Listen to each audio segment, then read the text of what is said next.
I'm Vin. I'm Sori. If you would like to get your song reviewed, dear listener, there's the filthy capitalist option. As Sori says, 125 gets you straight to the head of the line. You don't have to be a part of the alliance. You don't have to be part of the group. Wait a minute. And the biggest thing is you don't have to wait. You hop, skip, and jump right in front of everybody. 125 gets you there. You do that 3 times, and you get mashed down to the $75 rate for perpetuity. Yes! Also, there is a band review option. So if you've got a band and you're trying to get your band some exposure, hit me up at insori@gmail.com, and I'll show you the details about how to pull that off. You can also jump on Patreon, and there is a option on the tiers to be able to get your band reviewed. Yep. Obviously, we can't lie to you, so we can't guarantee a positive review. Get what you get. It's just rubbish. Rubbish. Rubbish. That's British for garbage. My favorite is the community option. $1 at the gate gets you in at Patreon. You get to join an alliance. The alliance joins their points together, and that helps determine what songs that we do. The alliances hang out on Discord. Message me on Patreon to get the link. And they do all kinds of other cool things. They do Minecraft. Dungeons and Dragons. Yeah. It's really a community within the community. Anybody can go on the village, facebook.com/Vin and Sori. There's 160,000+ people on the channel. What's cool about the Discord is that it offers a real opportunity for community connection, friendship, that type of thing. And it's on Discord, so if you're not a Facebook person, it's for you. You start off at $1. Right. Plus you get exclusives. Sori and I are working on a song. So the first 15 seconds of that was on Patreon. Also, at $15 tier and above, when we actually debut the video, they're going to be there live with us. There you are, dear listener. Buy our merch. Buy our merch indeed, and shall leave them. To buy our merch. Yes, dear listener, yes, dear listener, yes, dear listener. We're back. Mega stream, you guys. We had some technical difficulties. Mega stream on the way. Go ahead, Soraya, take it away. Metal Mayhem Mega Stream with DJ Nick, you guys. The intro is bringing a full onslaught of no holds barred metal ranging from traditional to thrash to goth to extreme. Included a couple of first time metal bands to the channel that are called classic metalhead favorites alongside the usual suspects. I also tried to put a song focus on lyrics as much as musical prowess. Now let's enjoy the metal, he says.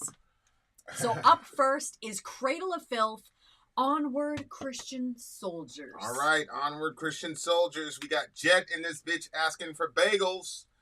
I'm Vin, that's Sori. Let's go. Song number 1.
Cradle of Cradle of Filth, Filth, Onward, Christian soldiers. That was actually... Do what you will with that, dear listener. I think that was a pretty good, like, because Onward Christian Soldiers is a Christian hymn. And so he took that title, and then he placed it, I mean, this song seems to be about the Crusades. So it's almost like this sort of, go forward, Christian soldiers, as you destruction in your path. Yeah, that's what Danny... It looks like that was what was going on. He mentions Mohammedans toward the end. Said something about Judaic acres and then Mohammedan loyalists or something like that, which, that was one of the names of Muslims in the early days. If you look at a lot of early Christian history, they called them Mohammedans. They didn't call them Muslim, because it seems at the time, the way that the Muslims are with Muhammad sometimes takes a bigger role than God himself in that religion. So that's why they got referred to as Mohammedans or Mohammedans. That's why one of his wives said, seems that Allah hastens to basically give you your request, fulfill your desires. SubhanAllah. Yeah. That should have been it right there. Yep. That should have been it right there, Shorty. You should have known better. Not like she had a choice. Yeah. All right, here we go. Okay. When he says aching floorboards spoke my name in the belly of the beast to foreign shores. Oh, we're talking about the boats. Yeah. Yeah. In the tune with tides that whispered fame and fortune for our humble Lord. Yeah, so that right there is, the Crusaders, and they're on the way to jihad. And that's one of the interesting things about warfare is that young people think war is like fun. You know what I'm saying? Like, when we were hearing those boys talk about it, that was really sad. What do you mean? They were talking about like how when they first joined, it was like all of this excitement, and I don't know if it was a documentary or what it was now. It's been a little while, but they were basically talking about how excited they were, and like, you play these games as kids, and you're in the war situation, and so there was a lot of excitement, and they didn't know what they were in for. It's but the dream. Then living the dream, and then they get over there, and it's just hell starts really quickly in some instances. That's hell on earth over there. Yeah. A lot of people don't live like we do. You know what I'm saying? Yeah. Okay, so it looks like that's really ironic too. In tune with the tides that whispered fame and fortune for our humble Lord. So it's like these people are saying that their Lord was humble. He wasn't in fancy suits and all that. But at the same time, you're out there going for glitz and glamour and to make a name for yourself and a legacy for yourself. So it's kind of ironic that you're doing this in the name of your humble Lord when you're out there just because of your ego. Right, in tune with tides that whispered fame. Right. And fortune. Right. But your Lord is not like that. It's really interesting. Like it seems to me that unbelievers know how we're supposed to act. Yeah. You know what I'm saying? Yeah. Like they know how we're supposed to act and what we're not supposed to do. For sure. Yeah. Ecclesiastical banners unfurl in the manner of those who seek conquest and gain. That would probably be the flag with the crucifix on it. What's his face? Yeah, they had the cross on there. What's his face? He saw a vision. Constantine, he saw a vision and said, "In this sign conquer." Yeah. And he got out of his trance, and then that's all she wrote. So that's a pretty interesting little tidbit there. It's crazy because he assumed it meant one thing. Did we timestamp this thing? Yeah, we did. He assumed we like he gets this vision and he makes an assumption as he interprets it that it meant like crusades. Is that what you're saying? Because obviously the way he interpreted it, well, I mean, he was already at war. You know what I'm saying? But he took it as this is something from God, where if I embrace the cross and all the rest of it, I'll conquer a lot more or whatnot. Like, there's still a debate to this day as to whether or not Constantine was actually a genuine believer. Mm-hmm. See what I'm saying? Mm-hmm. So, it's really interesting. What's up, Anglican? think that's his name. Is that my racist buddy? Could be. Shout out to Vesalius. I was wondering. So the name of the song is, there's a hymn, Onward Christian Soldiers Marching Off to War. It's a really good, see, there are two versions of the church. We have the church militant and then the church triumphant. Okay, this is all through Christian history. So the church triumphant are those who've already went to heaven, the people who died and over, for whatever reason, whether it's martyrdom or whatever the problem is. When you end up in heaven, you become part of the church victorious, right? Yeah. While you're on earth, you're part of the church militant. So all the genuine believers of Jesus Christ on the earth are categorized as being part of the church militant, right? And what they mean by that is, the scripture says your seed shall possess the gates of his enemies, all that stuff. We're supposed to be, the idea is that the earth has become demonic territory, and then Christians are supposed to go in to confront that evil. Yeah. Because biblically speaking, there's an evil, supernatural evil behind evil. And so we're going after that. But in the Old Testament, so you've got the evil, like the spiritual evil that is the foundation for like physical evil. And in the Old Testament, they were told to go after this. Go after the physical actors of evil. In the New Testament, we're told, ignore the physical actors of evil and go directly to the boss, go directly to the source, which is the spiritual power behind it. And that's why we're called the church militant, because we're coming face to face. We're confronting those principalities that have jurisdiction over the earth that they no longer have. Yeah. And so that's why the church on earth is called the church militant, because we're in a constant state of war until the land is purified of snakes. Right? And so that's the job of the... But if you don't have that understanding, because what happened is, they went right back to an Old Testament way of thinking. All these guys are Mohammedans. They're bad guys. They're Canaanites. They're Amalekites. Blah blah blah. We just need to kill them. Not realizing that no, the mission of the church is to go after the spiritual forces and forget about the actual physical forces, because you're going straight to the boss. Is the idea. So go ahead. So you think when they were? That's interesting. I guess I always thought when they were. The Crusades were happening.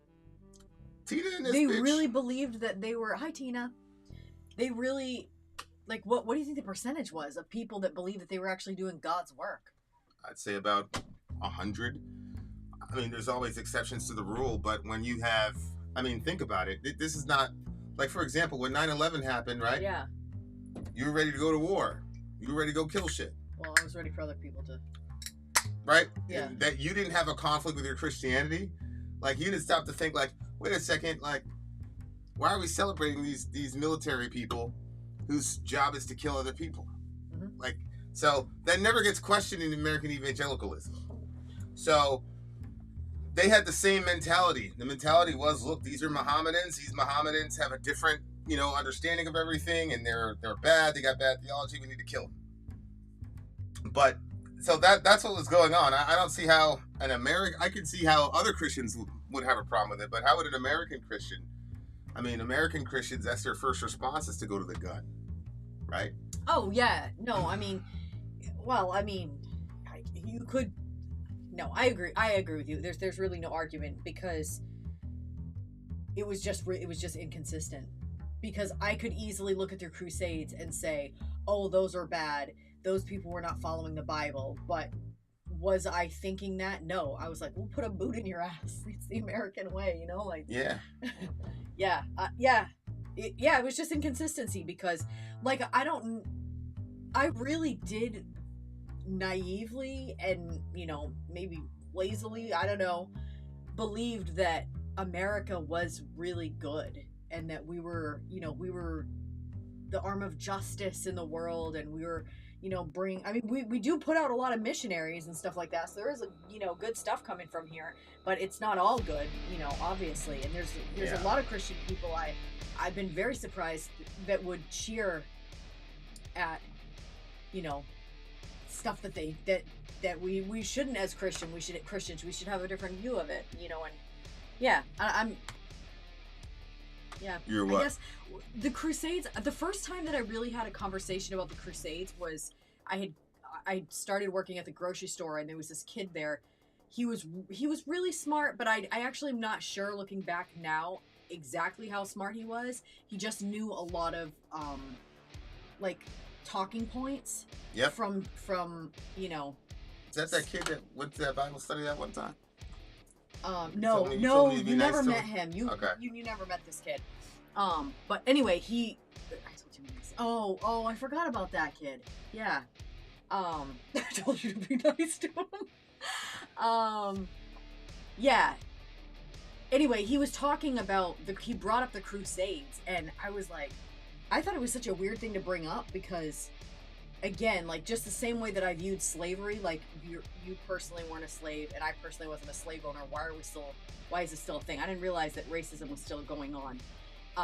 And in the situation with the Crusades, it was another one of those, like, why are we doing this? Why are we talking about something that happened why aren't we talking about what's actually happening now? Like, what? I don't understand the point of bringing that up. And secondly, at that point, I have only ever seen people, like, push it away and be like, oh, well, those people weren't Christians or whatever.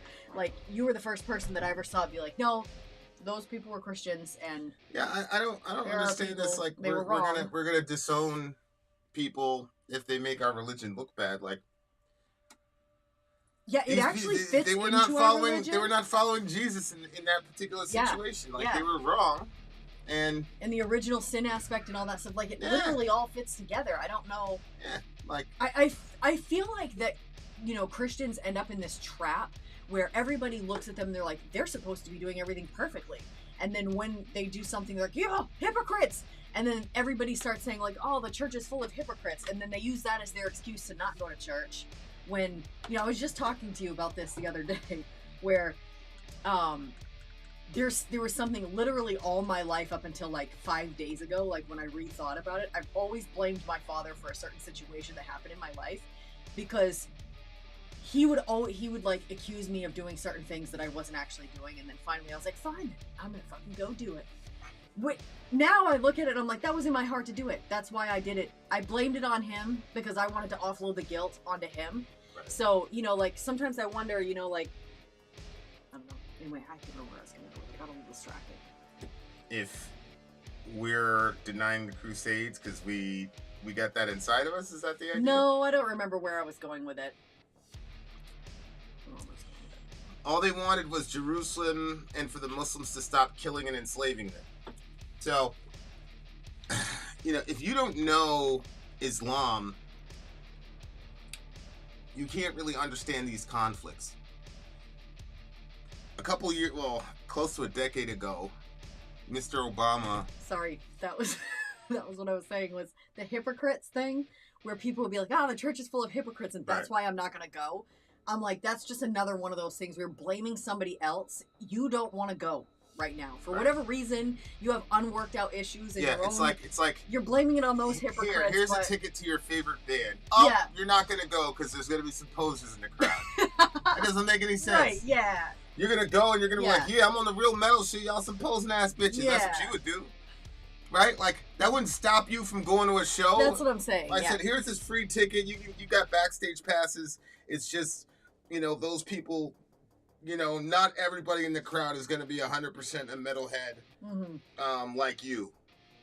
Would you give up that show? Hell no. Not unless it's like, you know, puddle of mud. It's Puddle of Mud or some shit. I'd be like, I can't go to this Puddle of Mud show because, you know, there's a lot of hypocrites out there. A lot of posers out there. Yep. Nigga, I just didn't want to see a Puddle of Mud, period, bro.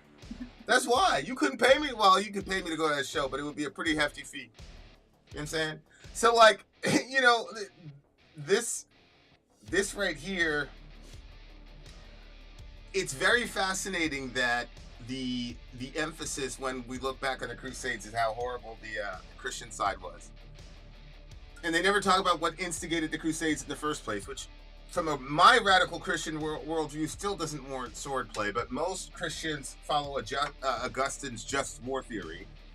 And if you look at Augustine's just war theory, the Crusades, especially the first couple ones, were absolutely warranted and justified from that perspective. Okay. Of just war. The problem is that war can never be just. ever. And I don't see Jesus or any of the New Testament folks talking about that, because again, we were told to go for the power behind the power. Yep. Our forefathers went for the powers empowered by the powers, and they were not told, do spiritual combat to get this area cleansed of these demons. Mm-hmm. They were never told that in the Old Testament. We are told that in the New Testament. It actually didn't switch for us until Jesus came. And then when Jesus came, he said, like, he empowered them. And then he said, look, I'm leaving, but I'm going to send you another one that, you know, and which was the Holy Spirit. So until God empowered us through the death and resurrection of Jesus Christ, and then the giving of his Spirit that he left with us even when Jesus ascended, like, that's what changed things for us. So then it was like, okay, before, the only thing that they could deal with was the physical, you know, things in front of them. But after, he said, look, I'm giving you power, so you're going to be able to do these things. So once we became empowered, then it switched, and it was like, okay, now we're not so much worried about what's going on in the physical realm, because there's so much happening in the spiritual realm, and that's what we're going after. We don't wrestle with flesh and blood, but against principalities and powers of darkness that, you know, basically have activity and do things in this world. So yeah, I mean, really what should have happened in response to the Muslim aggression over there is they should have held a prayer meeting. Right. Because that's how you're supposed to go to war as Christians. Yep. You know. Yep. But it takes a lot of faith to see past the evil and look at the evil behind it.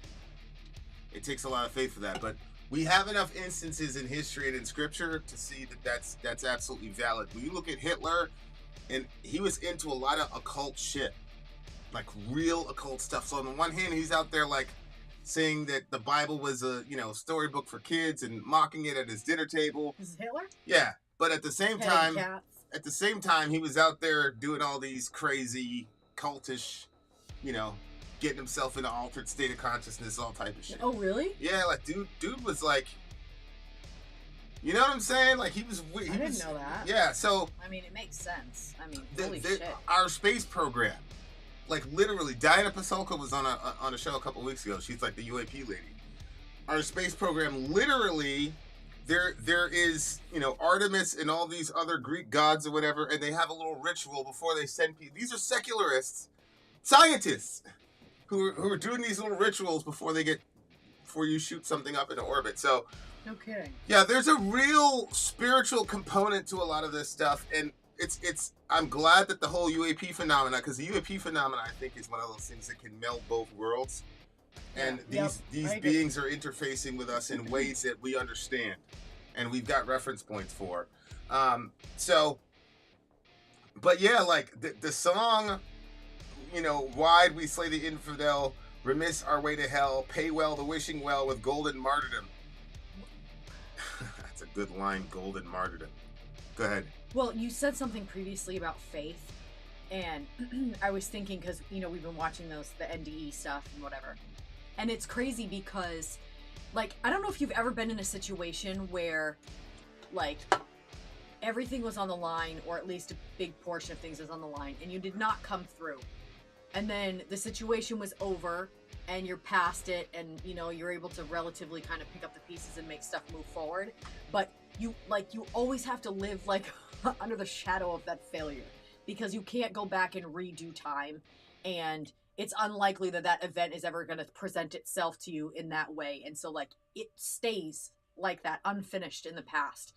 And I was thinking about how, because all these people, they all say the same thing. Like, once they cross over, then they're like, yeah, like, it was like, I knew everything. And then all of a sudden I realized, like, nothing meant as much or what I thought that it meant. Like, every, you know, their kind of thing is, it seems like, you know, you meet up with the people that you love on the other side, and so, like, everything that you thought was a big giant deal over here just was not that significant, and it only mattered so much because we were in this physical world, and we make physical stuff so important to us. But anyway, I was thinking about faith and how, like, once they got over to that other side and it all made sense to them, then it was like, oh my god, it's so simple. How did I not see that back then? Yeah. But, like, literally this realm or this world is the only place, like, and that's why Jesus puts a lot of emphasis on faith, and actually it's small faith too. It's not big giant faith. Mm-hmm. And he says, like, even like like as small as a mustard seed, a little bit of faith, like can move mountains. Like big things can happen if you just have a tiny little bit of faith. And that faith is not belief in yourself, but it's a belief that, you know what? There is a higher power out there. He's out there for good, for me, for whoever, you know, whoever is part of his kingdom. And like there's the belief that Jesus did die and that he rose from the dead, or that God created the world by the word of his power. Like there's all kinds of different types of faith.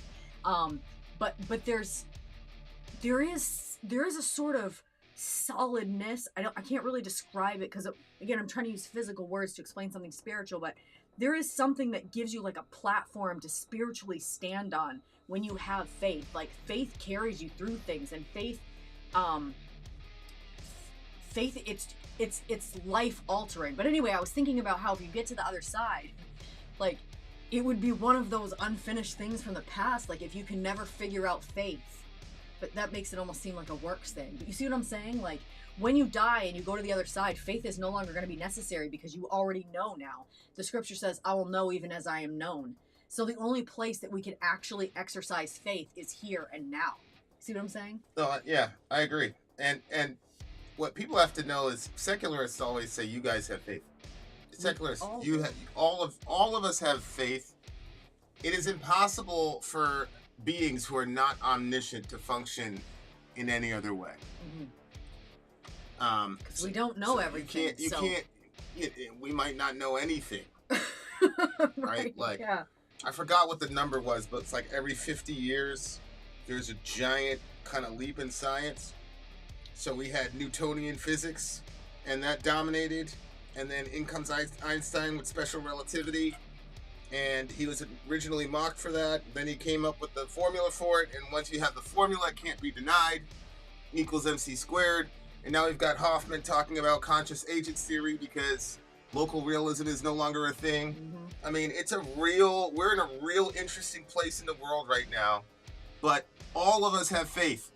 Yeah. People say, no, I have the science. I always say, okay, what are you talking about? Like, get me the Big Bang. Like, did you observe the Big... No, I didn't observe the Big Bang. Okay, then how do you know the Big Bang happened 14.6 billion years ago? And the answer is always pretty much the same. You read it in a book. Mm-hmm. I told my atheist friend, I said, okay, I have faith in the author of this book, yep. Okay? And you have faith in the author of your books. Because even though we're like metalheads and we're on the scene and we question everything, there's certain things that you can't question even if you're a metalhead. You can't question the moon landing. You can't question any of those things because, you know, then you're not really, you know, authentic, whatever it is. So, here's DA. Faith is believing something without good evidence for it. Well, if you define faith that way, then Christians don't have faith because Jesus told us specifically, do not believe me unless you see me doing things that nobody else can do. Oh, that's true, yeah. Faith is not what we believe without any good evidence. Faith is, the fact of the matter is, I'm not omniscient. Mm-hmm. So when I go to an airplane, when I get on a plane, and that plane is 30,000 feet in the sky, you better believe I'm putting the fate of my family, everybody I love, in the hands of this pilot and in the hands of this aircraft. Mm-hmm. Right? That's faith, because I don't have knowledge. Mm-hmm. Right? And so, if you define faith as people believing it without any good evidence, then, you know, you run into an issue. Because again, I've never met an atheist that has gone to a Hadron Collider. I've never seen any of these people there. Right? We had Aaron Ra. And Aaron Ra was saying, I don't have faith. As a matter of fact, he said faith was immoral. Then he went on to tell us about one of the stelas that he saw in the Louvre. And I said, well, how do you know that was the original stela? And he said, well, and long story short, it came out to, well, he has faith. He believes in the people at the Louvre that they would mistreat him. That video is still up on the channel. The video's still there. Yeah, the video's still there. Listen. If you don't have knowledge, that means that you have some sort of faith. If you get on the plane, you don't know that plane is going to crash. Yep. You put faith in the mechanics and you put faith in the pilot. Okay? It is impossible for beings that are not omniscient to operate any other way. Yeah. There are very, very few things that we know. And especially at the scientific level, we as regular civilians don't even have the tools or the education to actually contest these people. Like, if you were around during Newton's time, like, they would have laughed you out of the building if you would have contradicted Newton. I mean, Newton invented calculus, for God's sakes. So that's all I'm saying. Aaron Ra is a homie. He's absolutely correct. Well, DA, then you're unfortunately, you're going to contradict yourself just like Aaron Ra did. Because he said he didn't have any faith, and yet he believed that Stella in the Louvre was really there. Yep. And DA, if I asked you how old is the Earth, you'd probably tell me 14.6 billion years. How do you know that? Were you there to observe it? Obviously not. So what you believe about the origins of the universe and the origin of order in the first place, that's a completely faith-based assumption, bro. That's the link, if anybody's interested, to part 1 of the R and Raw conversation. There's 2 parts to it, and both of them are up on the channel. They're a pretty interesting watch. Haha, Ian. They're an equivalent, though, if I grant that point about faith. When a scientist talks of the Big Bang, it shows the calculation of how they came to that conclusion. How do you know that, Ian? I've listened to a lot of talks where people talk about the Big Bang. They didn't give me any evidence. Furthermore, how do you know, Ian, that evidence leads to that conclusion? Do you even have the education to criticize those people? I don't. So my point is, faith is simply the connecting tissue between what we see and what we know. And because there's a gap of knowledge, you have to have faith in there. So again, 14.6 billion years ago, none of us were around for 14.6 billion years. Okay? So you have to take all of these things by faith. Even when they say, well, I've got this calculation. How do I know? For example, E equals MC squared. Like, I know what that is. Yeah. I know if you were around during that time, you would never came up with that. But I just don't understand how, like, maybe I think too simply or too black and white. It's like, whatever, let's say it was this big bang. Here's DA. The Stella in the Louvre is indeed there. How do you know that? If they're I need one of you guys to answer me that question. How do you know that the Stella in the Louvre is authentic?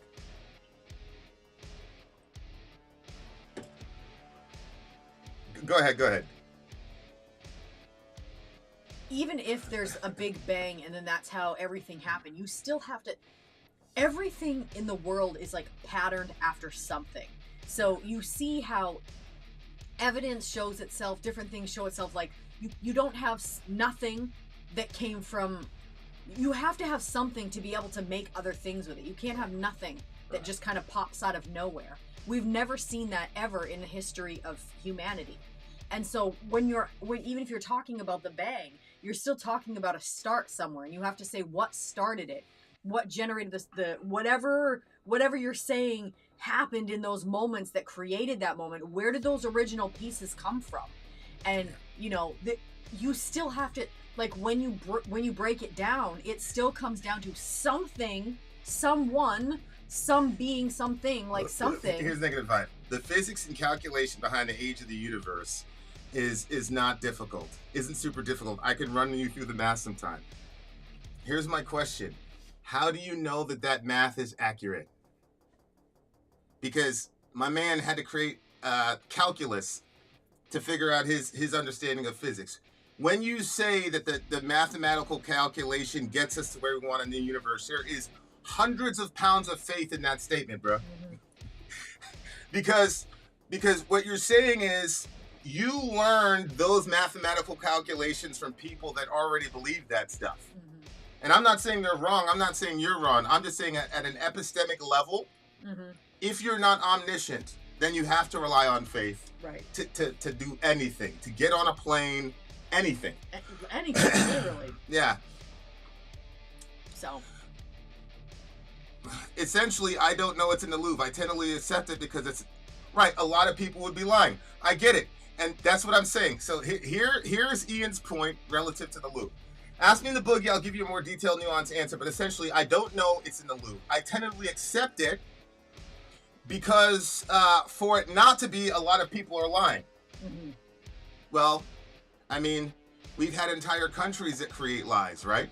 We've seen this with the Ukrainians, with the Israelis. You've seen this with our government, that the people in authority lied to us. We had the same situation with COVID. Were these masks, blah, blah, blah, blah, blah. And then they came out, well, unless it's an N99, it's not real, blah, blah, blah. So that's my thing. My thing is like, I don't have a problem with the scientific community. I put faith in the scientific community, but you have to understand that it's faith. When those people were talking about COVID and all the rest of it, they made real definitive statements. The scientific community made real definitive statements, and a lot of people went along with it. If you took a shot, an experimental shot, and you put it in your body, that's an act of faith. That was not coming from a place of knowledge. That was coming from a place of faith. That's all I'm saying. Yep. If you're not God, then you have to, you know, if you say tentatively accept, that's okay. But the only reason you tentatively accept it is because you have faith in that institution to tell you the truth. And so you're basically saying, I'm going to believe, that's tentatively how I'm interpreting. I'm going to believe you until you present me, you know, information that militates against it, which is a very good kind of mentality to have. But again, that's still at the core of it, it's a faith-based mentality. Yeah. It's impossible to live without this. Correct. Yeah. Correct. D Salamander. I mean, I agree with you. Believing the Big Bang takes a huge leap of faith as well. I mean, that's what you were saying essentially. But yeah, maybe because I've spent my entire life being a Christian and believing in the belief of God. We were just listening to that guy that said, like, he went his entire life before, like, before he even heard about Jesus. That's what it was. Like, he was like 40 something years old before he's like hearing about Jesus, anything serious or significant. And I think I'm like, wow, like that's gotta be, it's hard to imagine that sort of existence. Like, yeah. But that's everybody has different norms or whatever. And Ian, when you say a lot of people would be lying, it would be a lot less likely that a lot of people will lie. First of all, how many people does it take to validate the Stela in the Louvre? It's not like they have like a 500 judge process where that goes. So one, I don't know how you came with that to that conclusion. But two, even if that were the case, it's still it just proves the point again. Like, but the point is, like, Cradle of Filth, like, even though I know that everybody operates on faith, that gets us to a certain kind of baseline, but it doesn't tell us, okay, what should we have faith in? And then if we're talking about the good of humanity, what are the things that we need to believe for humanity to progress? So I think it was Richard Dawkins, one of these guys, said he was a cultural Christian. He said that Christianity gave us a good social structure and all the rest of it, which I thought was very fascinating. Yeah. People were like, oh, he's on the way to being a Christian. I'm like, it just looks like he is rejecting Nietzsche. Because Nietzsche was saying, you know, all these rules because of theism, blah, blah, blah, you know, we're going to kill God and then we're going to come up with our own system.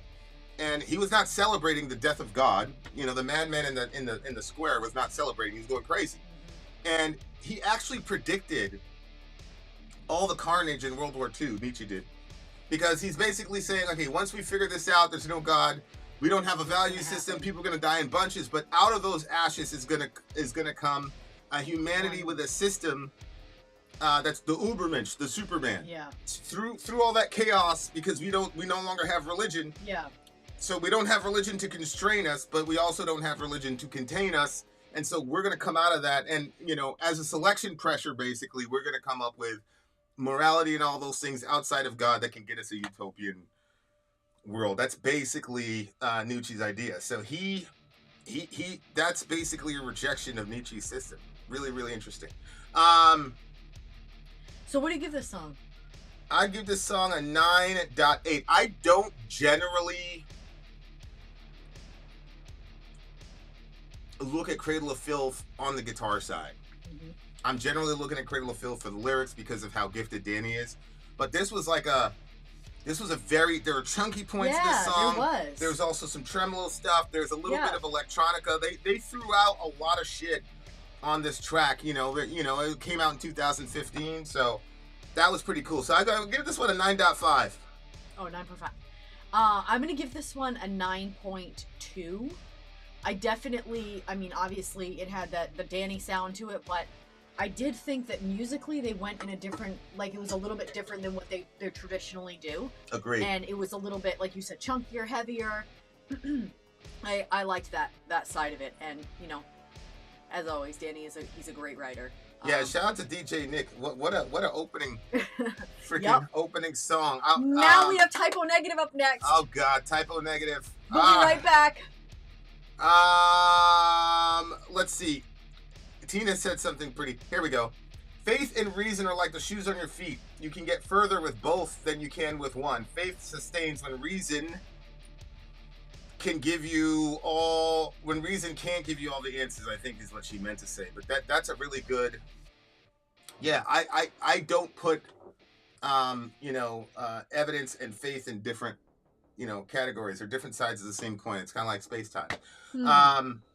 But yeah, that was a real succinct way to say it. Later, dude. Later, Ian, we'll talk about it. It's on Saturday, so day one is Saturday for the boogie. I don't know what time it is. I think the girls 5 p.m. Eastern Standard. The girls figured it out, so there you go. So we'll see you Friday, buddy. Okay, guys, we will do a commercial break. We shall be right back. We'll see you on the other side, bitches. Vin out. Sori out. Gone. I'm Vin. I'm sorry. If you would like to get your song reviewed, dear listener, there's the filthy capitalist option. As Sori says, 125 gets you straight to the head of the line. You don't have to be a part of the alliance. You don't have to be part of the group. Wait a minute. And the biggest thing is you don't have to wait. You hop, skip, and jump right in front of everybody. 125 gets you there. You do that 3 times, and then get mashed down to the $75 rate for perpetuity. Yes! Also, there is a band review option. So if you've got a band and you're trying to get your band some exposure, hit me up at insori@gmail.com, and I'll show you the details about how to pull that off. You can also jump on Patreon, and there is a option on the tiers to be able to get your band reviewed. Yep. Obviously, we can't lie to you, so we can't guarantee a positive review. Get what you get. It's just rubbish. Rubbish. Rubbish. That's British for garbage. My favorite is a community option. $1 at the gate gets you in at Patreon. You get to join an alliance. The alliance joins their points together, and that helps determine what songs that we do. The alliances hang out on Discord. Message me on Patreon to get the link. And they do all kinds of other cool things. They do Minecraft, Dungeons and Dragons. Yeah. It's really a community within the community. Anybody can go in the village, facebook.com/Vin and Sori. There's 160,000+ people on the channel. What's cool about the Discord is that it offers a real opportunity for community connection, friendship, that type of thing. And it's on Discord, so if you're not a Facebook person, it's for you. You start off at $1. Right. Plus you get exclusives. Sori and I are working on a song. So the first 15 seconds of that was on Patreon. Also, at $15 tier and above, when we actually debut the video, they're going to be there live with us. There you are, dear listener. Buy our merch. Buy our merch indeed, and y'all shall lead them. To buy our merch. Yes, dear listener, yes, dear listener, yes, dear listener. We are in the beginning of the 10-song mega string. Song number 2. Song number 2 is Typo Negative. If anybody can tell me what is on the cover of this album thing, I've literally been trying to figure it out for years. Gravitational Constant. Okay, so Typo Negative, Gravitational Constant is song number 2. This is DJ Nick's Mega Mayhem stream. Yes, and when you can, Metal Mayhem Mega stream. Send me those lyrics, por favor. I shall. Por favor. All right, here we go, guys. Typo Negative in this bitch. Let's do it. Timestamp is 53:40. Here we go. Gravitational Constant. Let's do it. 1, 2, 3, 4. I don't wanna live.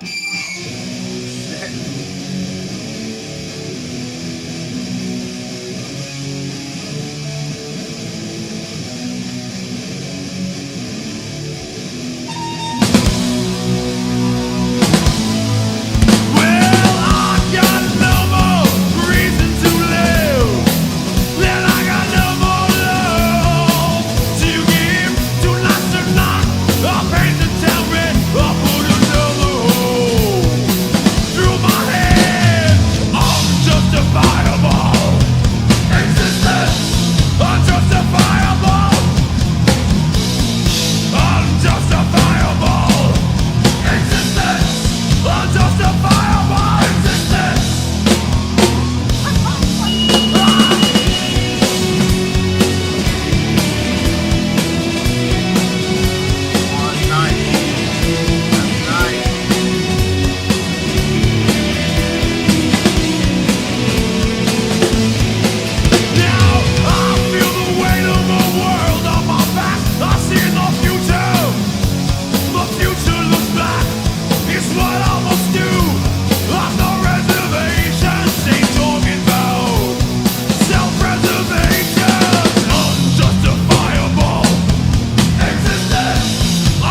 right here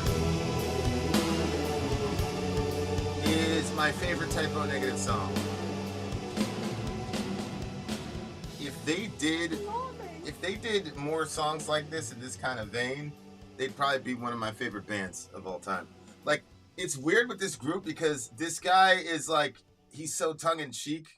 I mean, he's with the Lord now. Rest in peace to the homie. But like, his style is kind of like, it's almost like tongue-in-cheek. Like, he doesn't take a lot of shit seriously. But this song right here was like a real serious song. Like, and they went a lot of places artistically too. That I was very surprised. Yeah, that I was didn't sound like pleasantly traditional. surprised, but yeah, like that shit was incredible. So what were you taking from the song? I mean, obviously, like, what you thought it was like a fireball?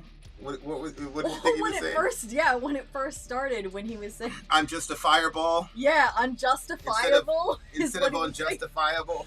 I thought he was saying, I'm just a fireball. Okay. And then I realized what was actually going on. So he's saying his existence is unjustifiable. Yeah.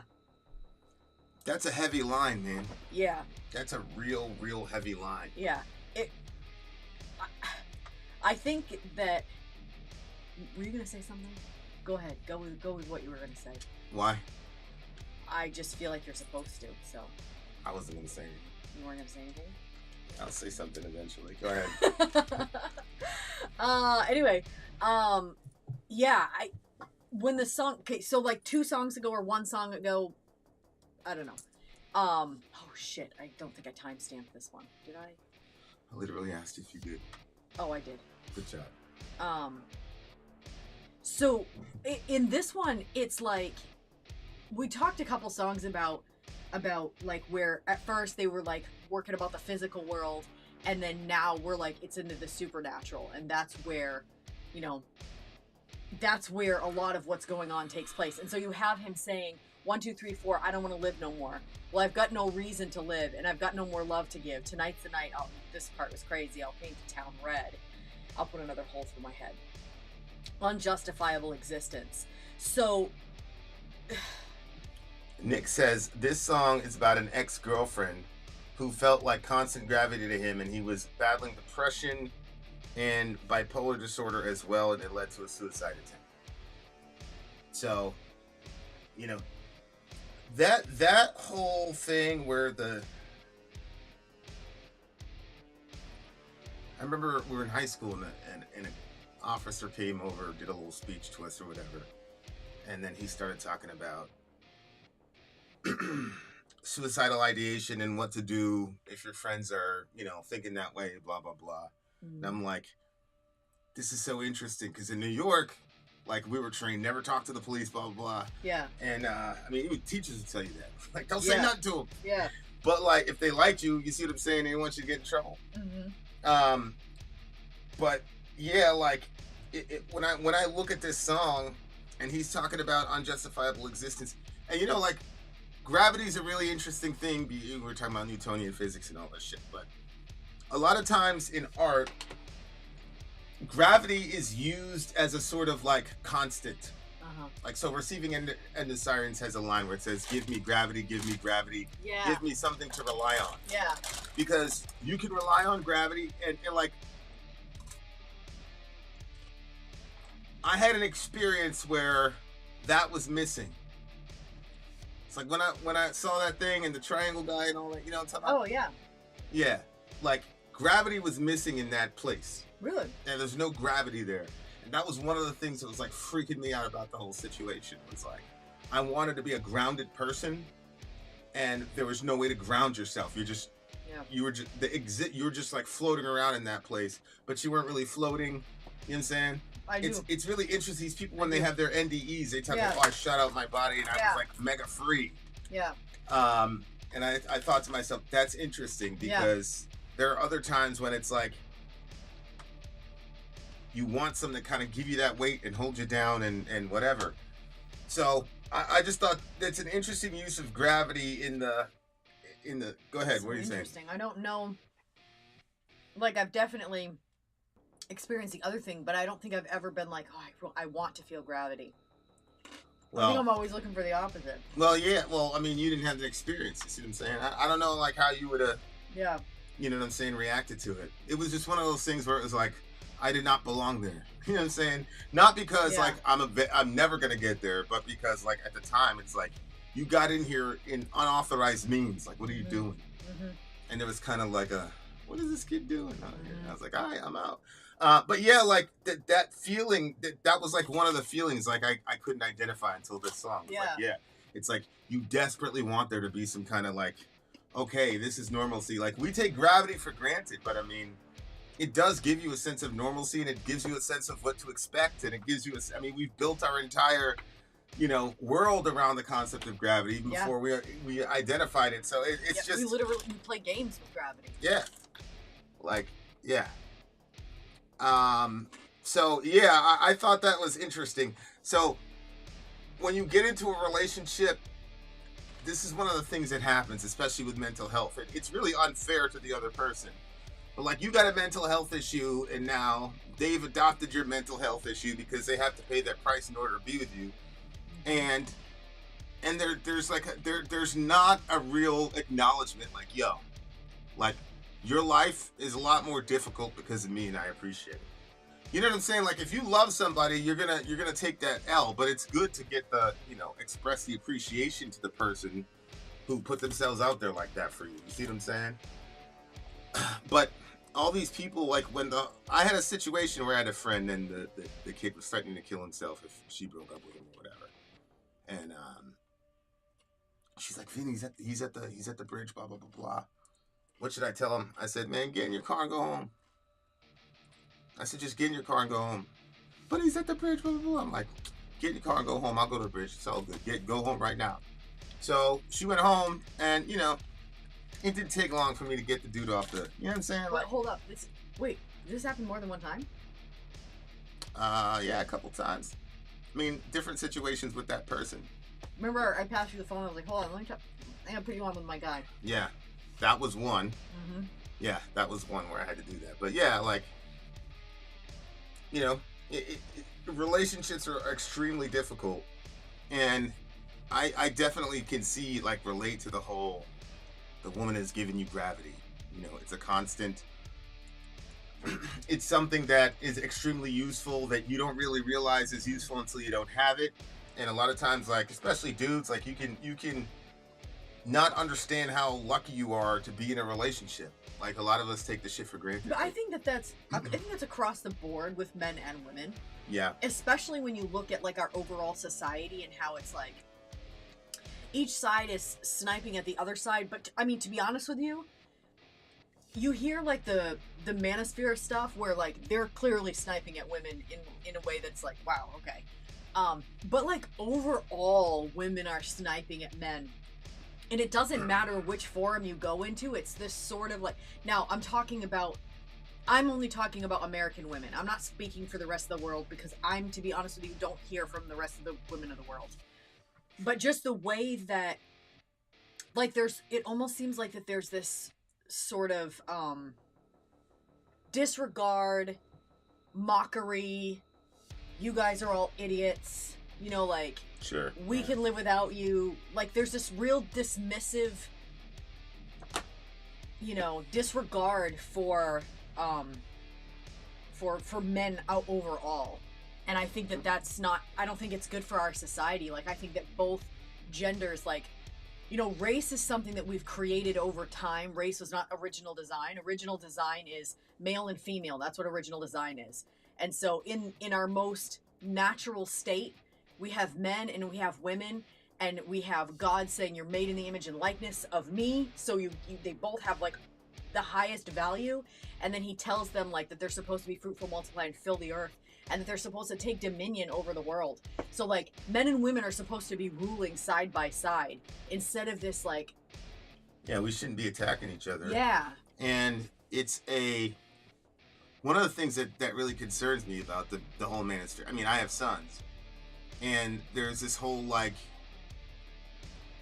if you need to cry in front of your homies, don't cry in front of your wife. It was really interesting too, because I was watching this couple kind of blew up on Twitter,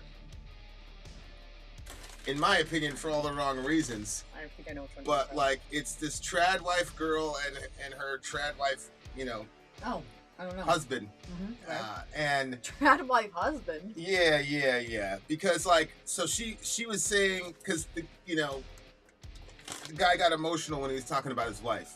He was saying that his wife was his hero, all this shit, and he got emotional. And she's like, how can I respect a dude? He's up there crying and blubbering like that. And then the guy goes, You talk about that? yeah, the guy goes, well, whatever. And then like she kept talking, and he said, be quiet. He said, be quiet now. And like she stopped and like shut her mouth. And I was like, y'all gonna publish that video? Like he did that shit to you in like broad daylight. What the fuck? What's going on here? I'm like, it was tough because you wanna be like, yo, obviously moments like that are gonna go viral because they confirm people's biases about, sexism and all that within evangelicalism. Yeah. But I'm looking at that, I'm like, okay, that woman, she can say all the manosphere shit she wants, she can say all the trad wife shit she wants. She's not gonna sit there and take that for years and years and years. She's gonna find some way I thought the same thing. to fuck you up for that. I thought You see the what I'm same- I saying? thought the same And so thing. it's like this dude I'm like, first. you did that shit. You did that shit publicly. He did this shit on live TV. Like you shushed her on live TV. That shit is crazy to me, bro. And then it got cycled, obviously, because now we're all talking about it and shit. But like the relationship between men and women in our culture is like really broken right now. I think it's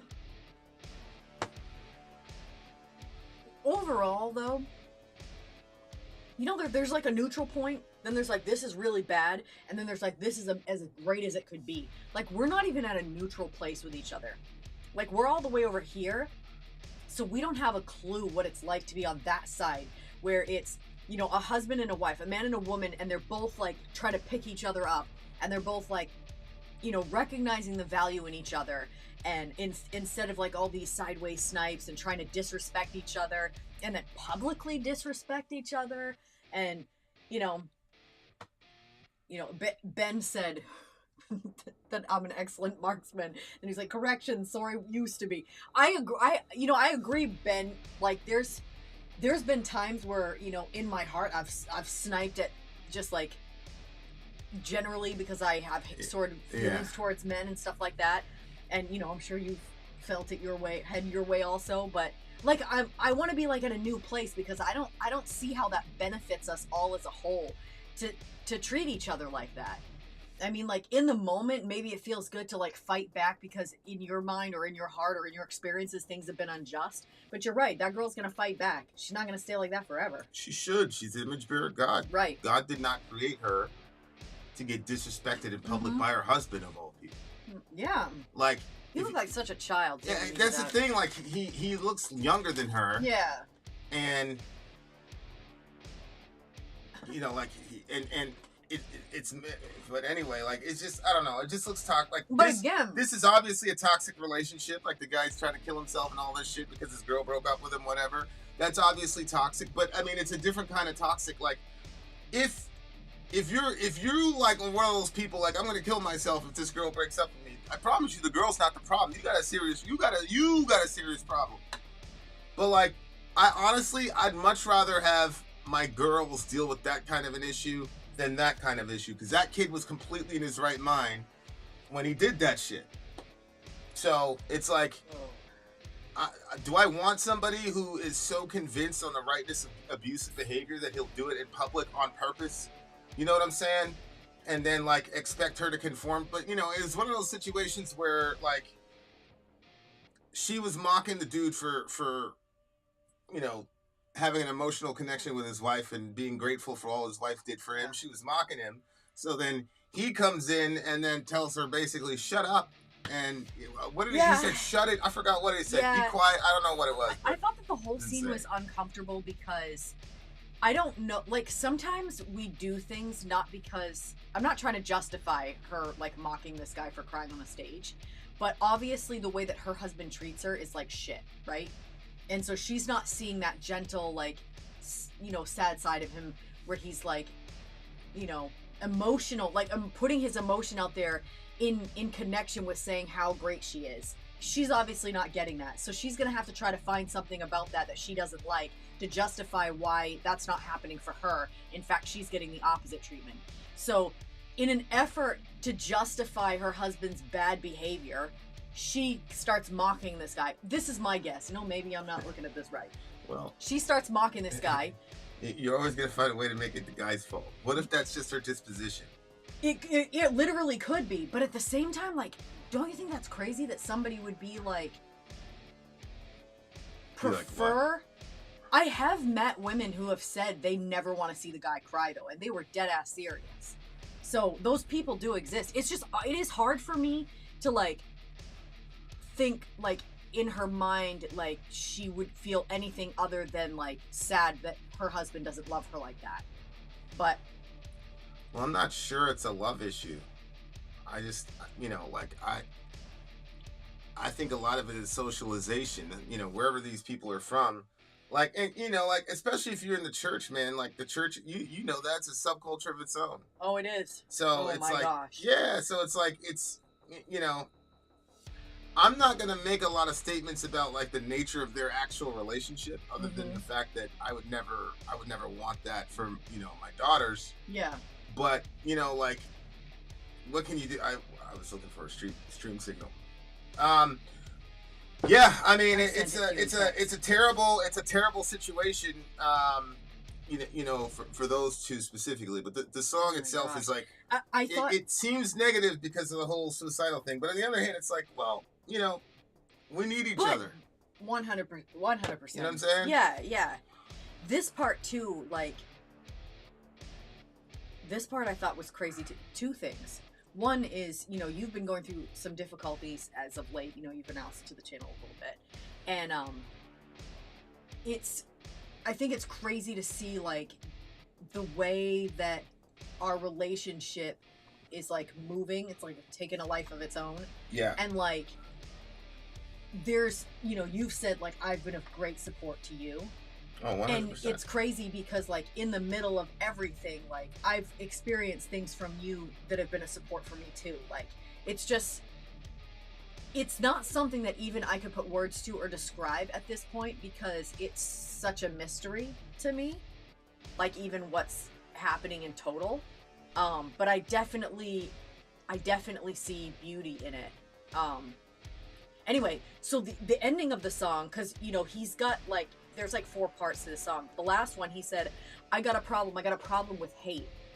I can't go on dragging this weight, a cold steel hand that won't let go, acid-filled thoughts out of control. I built myself a nice little cage with bars of anger and a lock of rage. I can't help asking, who's got the key when I know damned well it's me? Like, so wow. I understand he's having a situation because of this girl, but he also has some self-acknowledgement, like, this is something that we talk a lot about in our family, is like accountability for whatever you're doing, because there's always somebody to blame for why you do the shit that you do. Yeah. So if you want to blame someone, you can absolutely find there's a bunch of excuses that you have out there.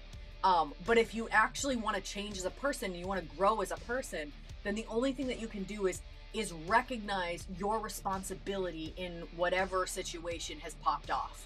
So if you find yourself, wherever, whatever, like, that's the thing. Like, so it's that accountability. And so when he says, like, he has a problem with hate, I thought he was going to blame it on her because of what she had done in the relationship. And so he hates, whatever. Yeah, and this is kind of like, you do have to love yourself, though. Yeah. Jesus said, love your neighbor as you love yourself. So if you've got a very low bar for loving yourself, you can't love other people. And it sounds very like Oprah-ish, vibe-ish or whatever. But I mean, it's true. Like, you gotta love yourself, man. Because if you don't, then you're gonna use that other person to so that you could feel some sort of love, because you can't love yourself. So that's now you gotta get this from this other person. That's true. And that's why it always goes bad in those kinds of setups. Like, that's the person's true. gotta be able to stand on their own 2 feet to a degree relative to that. If you're the only source of love for that person, you got a hard life coming, bruh. You got a very, very hard life coming. 9.4 true. for me. I really like this song. Yeah, this is I'm probably, not you. actually, I'm going to bump this to a 9.8. This is my favorite typo song. Oh wow. I like what they did. I like that it was in 4 parts. I liked all of that. I love the music. And lyrically, I think he went off on this one. Like that stanza that you just read, like, Yeah. that was some gold. Like, Yeah, literally, 100%. like, if you took that information just in that one stanza and said, I'm going to apply this to my life, the anger, the rage, and all that shit. Would change. And I'm at the centerpiece of that.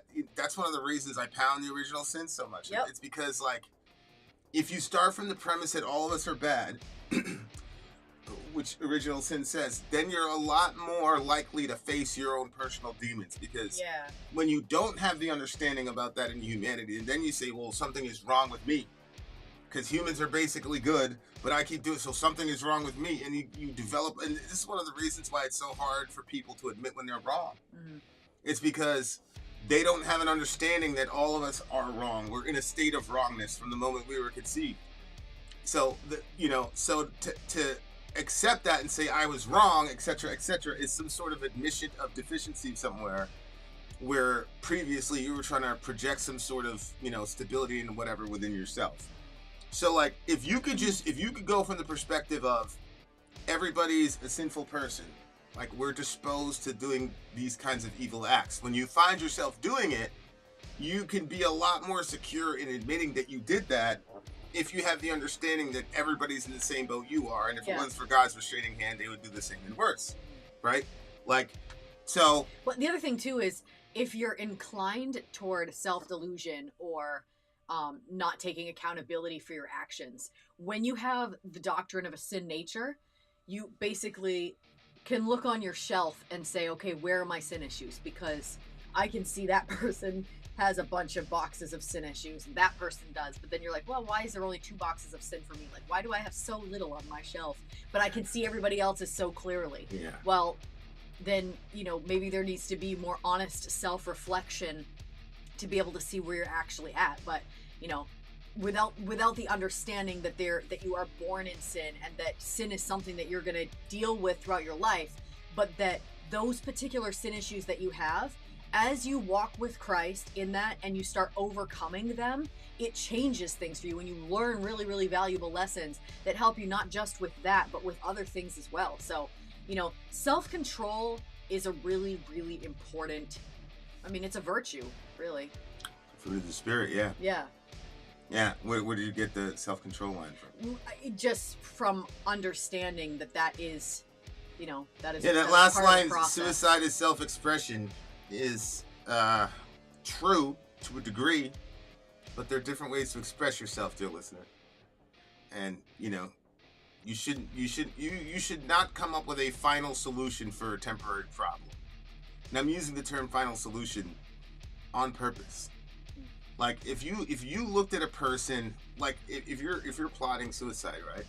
And if you saw yourself as a person, you'd be like, holy shit, somebody's planning on hurting this guy. What a terrible person, right? Mm-hmm. So, like, that's kind of how you got to look at the suicide thing. Mm-hmm. I don't judge anybody relative to that, but there are other ways to solve the problem, and you can get out. You can get out and eke out a pretty happy existence. Mm-hmm. You're gonna need some friends and some time, but you can make that work. Here's a fun physics fact. The gravitational constant is 6.674 times 10 to the negative 11 minus m2 g2. Sure. Just go with negative 5s. It took me 5 years to graduate high school. I barely did. All right, we will see you beautiful people. Again, I just don't care. I don't care. Commercial break. We'll be right back. We'll be right back. Vin out. Sori out. Gone. 9.8. I'm Vin. I'm Sori. If you would like to get your song reviewed, dear listener, Sori said, I'll get you straight to the head of the line. You don't have to be a part of the alliance. You don't have to be part of the group. Wait a minute. And the biggest thing is you don't have to wait. You hop, skip, and jump right in front of everybody. 125 gets you there. You do that 3 times, and you get mashed down to the $75 rate for perpetuity. Yes! Also, there is a band review option. So if you've got a band and you're trying to get your band some exposure, hit me up at villageXchange@gmail.com, and I'll show you the details about how to pull that off. You can also jump on Patreon, and there is a option on the tiers to be able to get your band reviewed. Obviously, we can't lie to you, so we can't guarantee a positive review. Get what you get. It's just rubbish. Rubbish. Rubbish. That's British for garbage. My favorite is the community option. $1 at the gate gets you in at Patreon. You get to join an alliance. The alliance joins their points together, and that helps determine what songs that we do. The alliances hang out on Discord. Message me on Patreon to get the link. And they do all kinds of other cool things. They do Minecraft, Dungeons and Dragons. Yeah. It's really a community within the community. Anybody can go in the village, facebook.com/Vin and Sori. There's 160,000+ people on the channel. What's cool about the Discord is that it offers a real opportunity for community connection, friendship, that type of thing. And it's on Discord, so if you're not a Facebook person, it's for you. You start off at $1. Right. Plus you get exclusives. Sori and I are working on a song. So the first 15 seconds of that was on Patreon. Also, at $15 tier and above, when we actually debut the video, they're going to be there live with us. There you are, dear listener. Buy our merch. Buy our merch indeed, and a child shall lead them to buy our merch. Lost Hate. I see you're the only one that's on Rumble. How sad.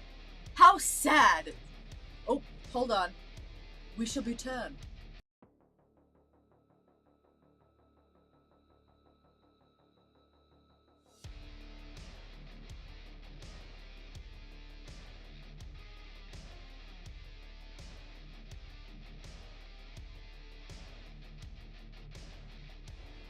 You losers! Yeah. You losers! Why is everybody not on Rumble? Get on Rumble. Guys, you want to be on Rumble because we're doing a movie coming up pretty soon here. And you guys know we can't do it on YouTube. So get yourself a Rumble subscription. Otherwise, you're going to miss a lot of the beautiful parts of Season 3. Rumble is free to get. You Rumble's just download the app, and then you follow us there so you can know what's going on. Guys, we have upcoming, we've got a movie on the way, and we also have actually we're gonna binge watch an entire show series. I don't know if we're announcing that. Guys, I have to tell you, we got sucked into something that I wouldn't normally have been okay with. It's gonna be a horror. Okay? It's a horror show. So we're gonna be watching 7 hours of Sori terror. Yeah. So make sure, Is that next week? Make sure do you want me to say the date for that? Yeah, tell the date. Let's see, where is it? Right here. Midnight Mass is the name of the show. All right. It's going to be on the 8th. The 8th. There you go. It's going to be starting at 3 p.m. and we might be just watching the entire thing back to back to back. So, oh my gosh.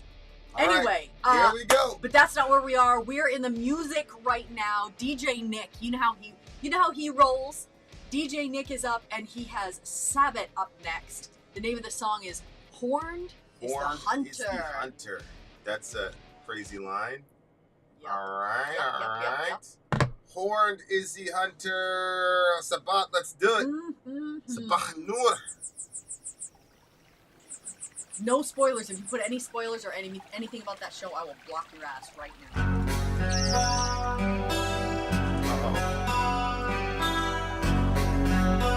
Uh-oh.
about to say, boy.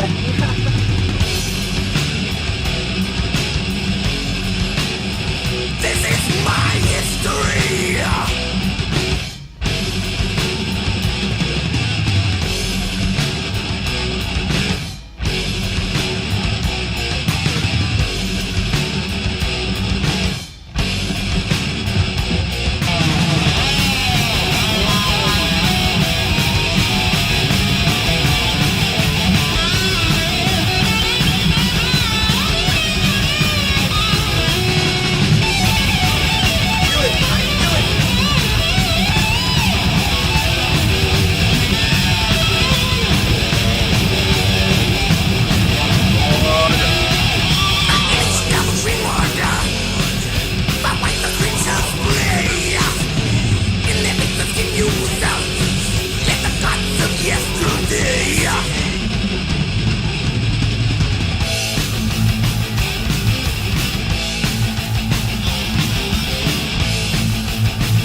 this song. I know how you feel about this song. Can you feel my energy? I can feel your energy. We don't want to hear you sing this song no more. We don't want. Yeah. Yeah. Exactly. Kai in this bitch. Exactly how I felt. Kai, did you get the notes? A couple days till the boogie.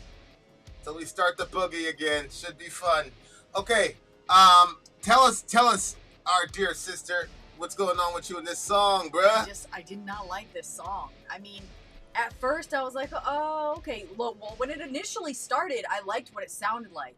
Then the vocals started, and I was like, I don't love that. And then it just felt like the song just wouldn't end. It was not my style at all. I don't think I liked really much of anything about this song. Okay. Was it power metal-y at all to you? Like thrash, like when we talk about I didn't conveyor belt type of situation. I sort of felt like that a little bit. Yeah, I really didn't. I didn't really see it that way, bruh. No. No, I didn't see it that way at all. It was a little bit. He wanted to say a lot in the song, right? So and he didn't hold himself back. Yeah, it kind of went for a while.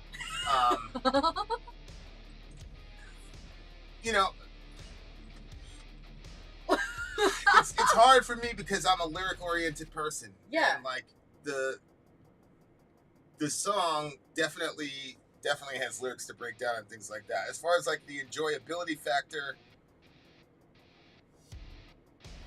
I don't think the musicianship rose above the constant stream of thought that he was trying to, you know, give to us.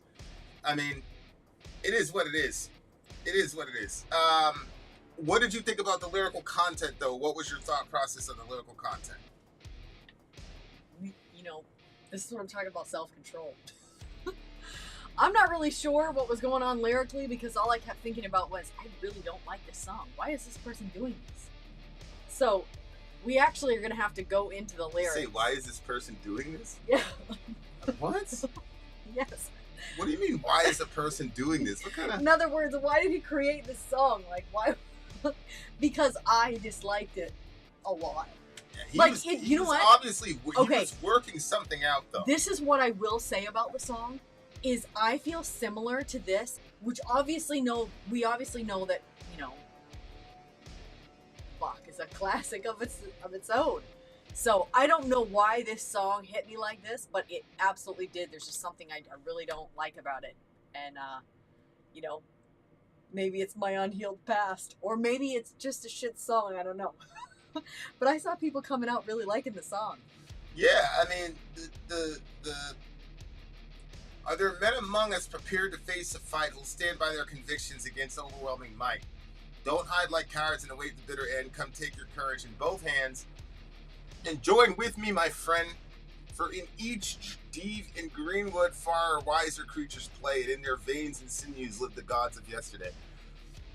You know, I was reading this book by Jacques Vallée. Jacques Vallée is like probably the authority on the UAP alien stuff, and he's got this book called It Was Your Favorite One, where they talked about all those people that they met in the ships and everything.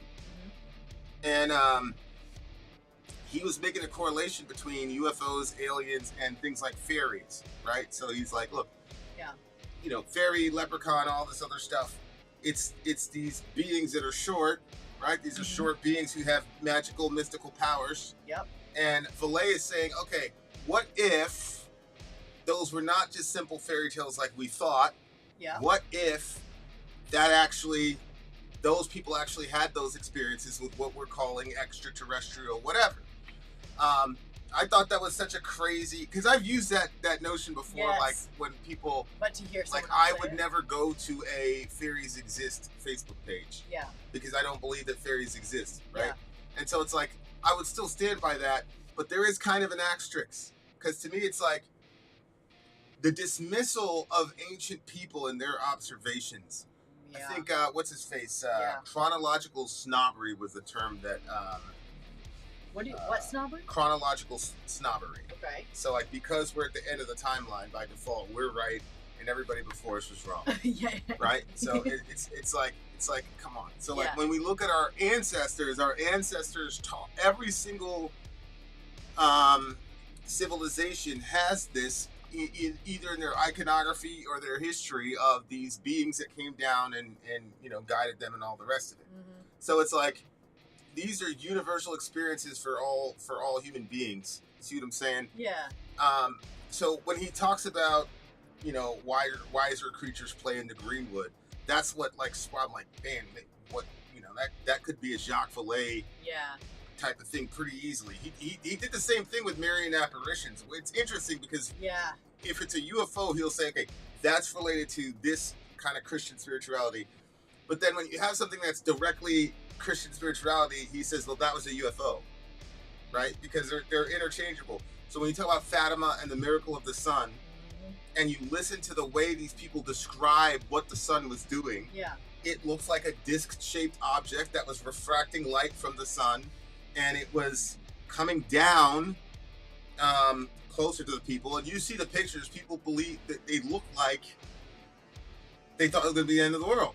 Because the thing was dancing around in where we'd see the sun, and then it started descending, and you know those vehicles descended pretty rapid. Yeah. So like, there's pictures of people going because they're seeing this, you know, whatever. Really? Yeah. So that line was really crazy to me because I'm like, I'm a free agent for anything now relative to that stuff because like we've got we've got the concepts for it, interdimensionality. Yep. But yeah, and I thought that the song was specifically talking about Pan. So Pan is where we get the aesthetic of the devil from. If you go open that new tab and just type in Pan and then mythology and then go into images, you'll see like that image of Pan is like where we got the devil image from. You see it. Oh wow. Yeah, and notice he's horned. He's a horned kind of guy. Yeah, it kind of looks like Baphomet over here. Yeah, so the song was about the horned hunter or whatever. Oh. It's talking about Homeboy.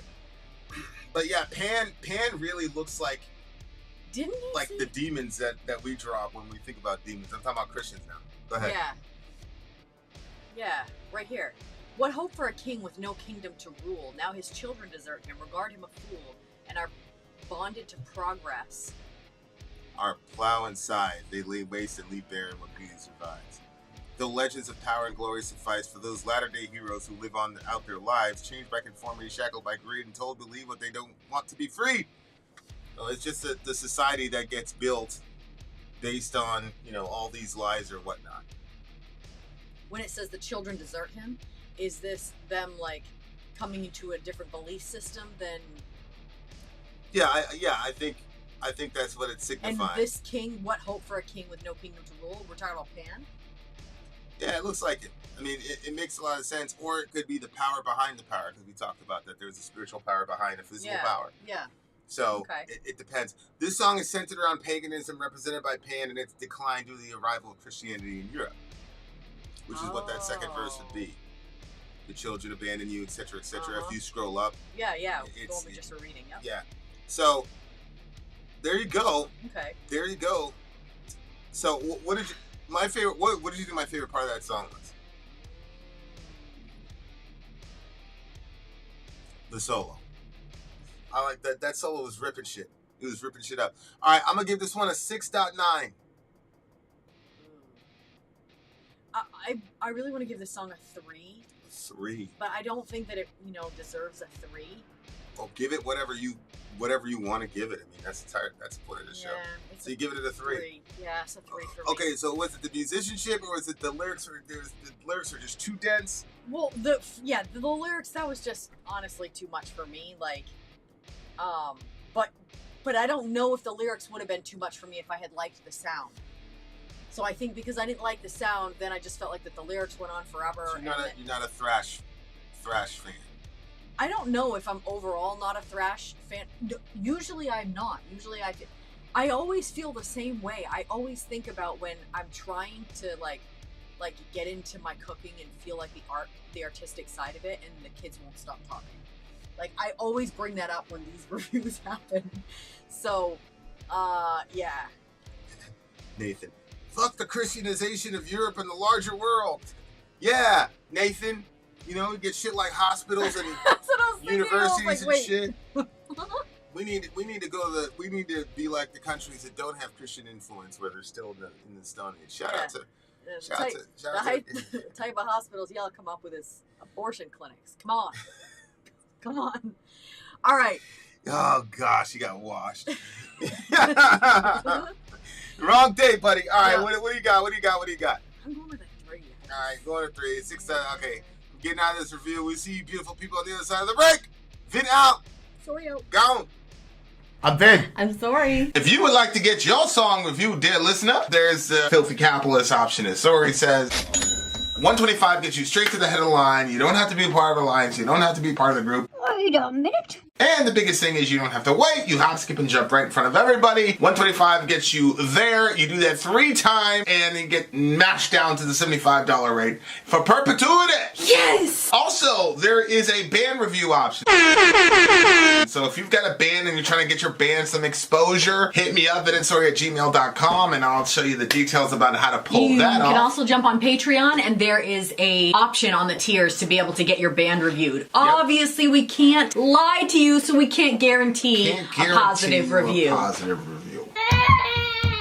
Get what you get. It's just Rubbish. Rubbish. Rubbish. That's British for garbage. My favorite is the community option. $1 at the gate gets you in at Patreon. You get to join an alliance. The alliance joins their points together, and that helps determine what songs that we do.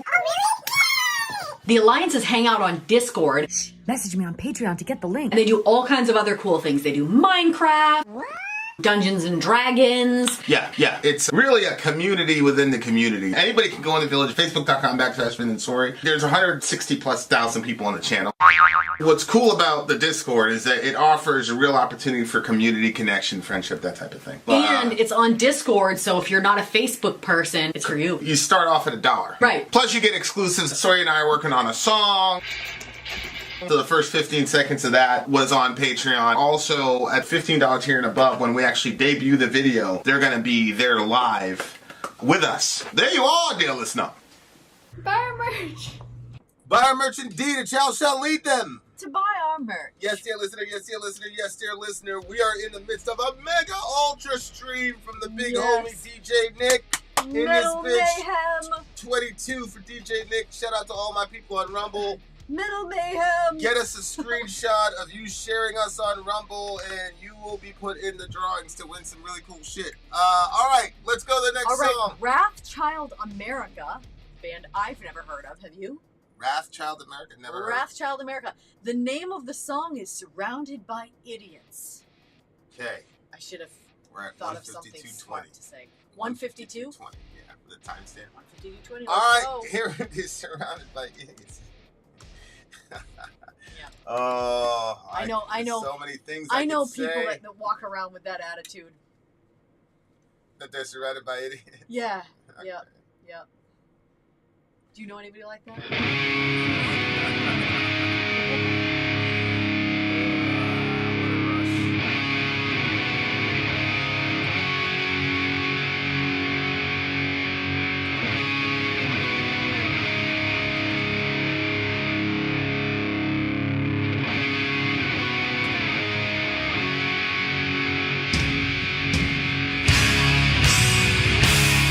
On the scale of mental ability, an idiot ranks below a simpleton or an imbecile.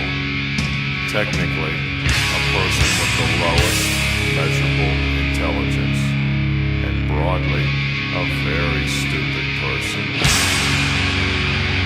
Oh my god.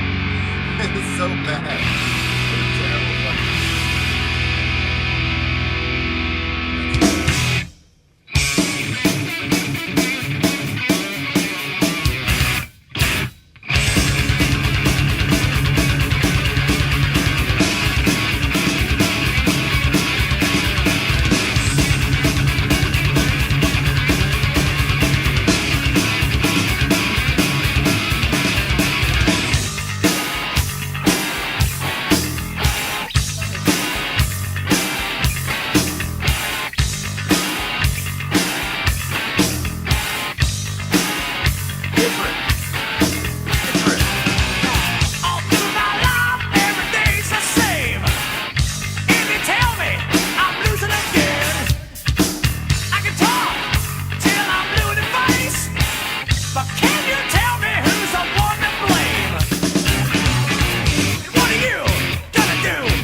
Jesus freak, flag burners, rapists, murderers.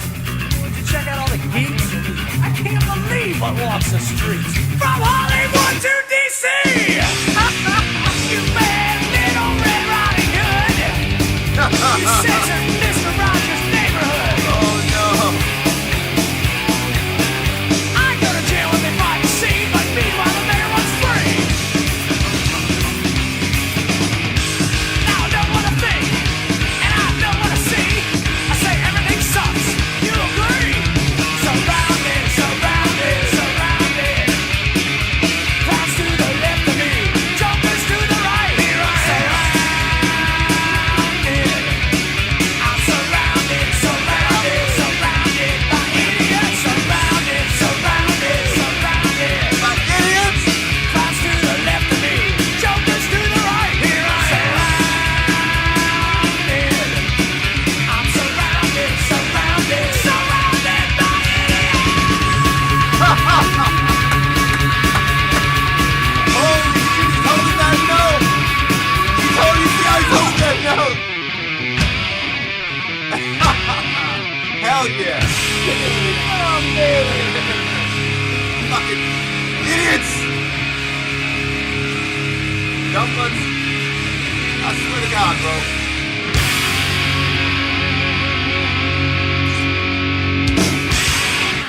Gang! Gang! This man said, I'm surrounded, surrounded, surrounded by idiots. You dumb He butts. said from Hollywood to DC. Yeah. Oh man. All right. Well, hey, at the beginning of the Let song, me, there was like some talking that happened. Yeah, before like he was talking about the difference between like ignorant and stupid or dumb and stupid or some shit. I forgot. But yeah, this is great. This is great. This man is surrounded by idiots. I got my buddy. What's his name? DJ. DJ Nick. Nah, it's one of my homies. He's hurt because of that whole Trump situation. Trump got found guilty on like 34 charges and shit. That's what Johan was saying. So like, you know, like He's gonna run from jail. I mean, I guess he could. You know, I guess. I mean, I don't know. You know what I'm saying? I don't know what the homie's gonna do. But it definitely, like, the song definitely reminded me of that kind of thing. This was again like another tongue-in-cheek song, but it worked, man. Oh yeah. It worked. Yeah. Can you believe it's the same drummer as Godsmack? See, that's the thing that actually surprised me. I didn't know that dude was in the game that long. And the other thing too is like, if you guys know Godsmack, this band doesn't sound anything like Godsmack whatsoever. So it's like that's a pretty crazy thing to me that you can come up with something like that. You know what I'm saying? Like off the rip like that. That's pretty incredible to me. Yeah. It's pretty incredible. So like definitely give the guy his props for sure. But he's having problems because he's surrounded by idiots. You know, like, it's really funny because, like, we're always a hero in our own story. Yep. Right? Like, Yep. So it's like, oh, you're surrounded by idiots. Yep. Right? Like, you're not one of the idiots. Of course No. not. You're surrounded by idiots. What are the odds mathematically that you could be surrounded by idiots, but you'd be the only intellectual one? Like, what are the odds? Right? Like, what are the actual odds?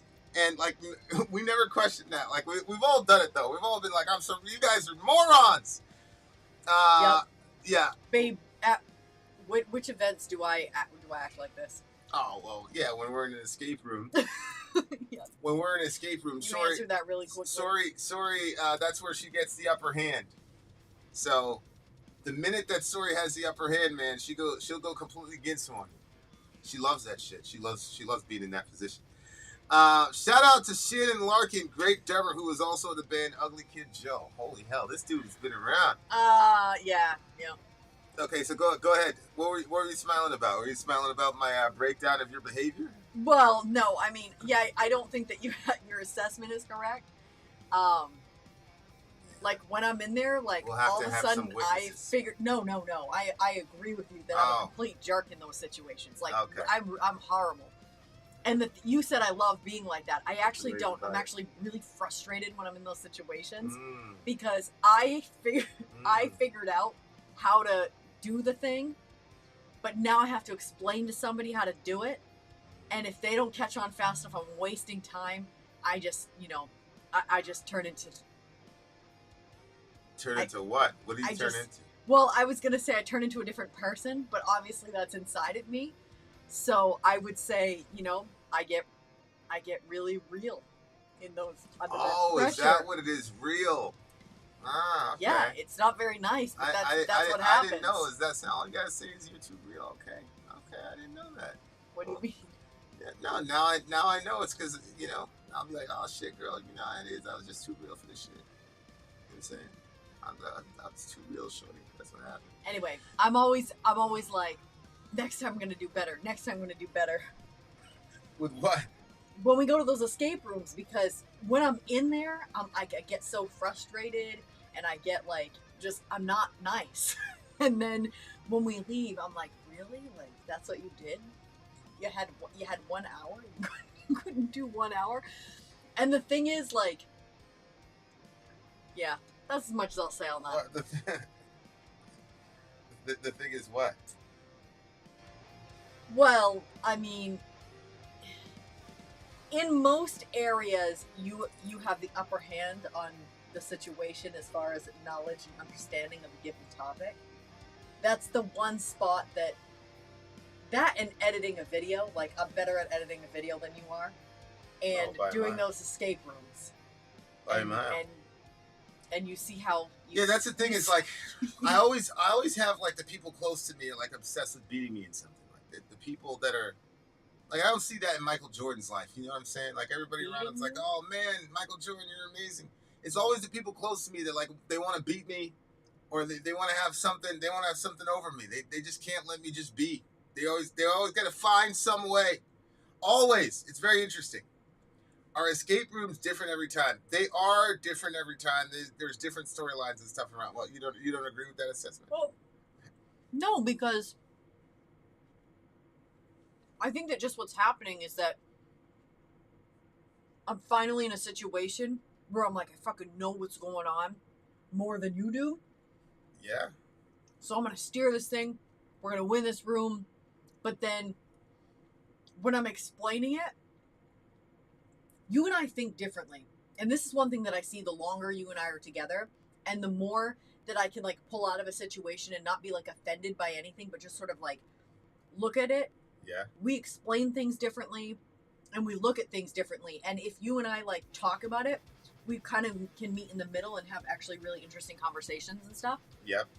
But when we're in an escape room, because your mind doesn't work the way my mind works, we're both intelligent. We're just different.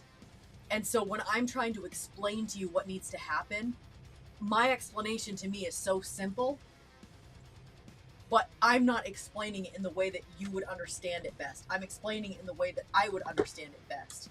So I think there's that... not a lot of explanation in those situations. Like, what are you Right. talking about? I'm like, I point out the things that I feel like it's so you clear. You don't explain. Yeah, I believe that.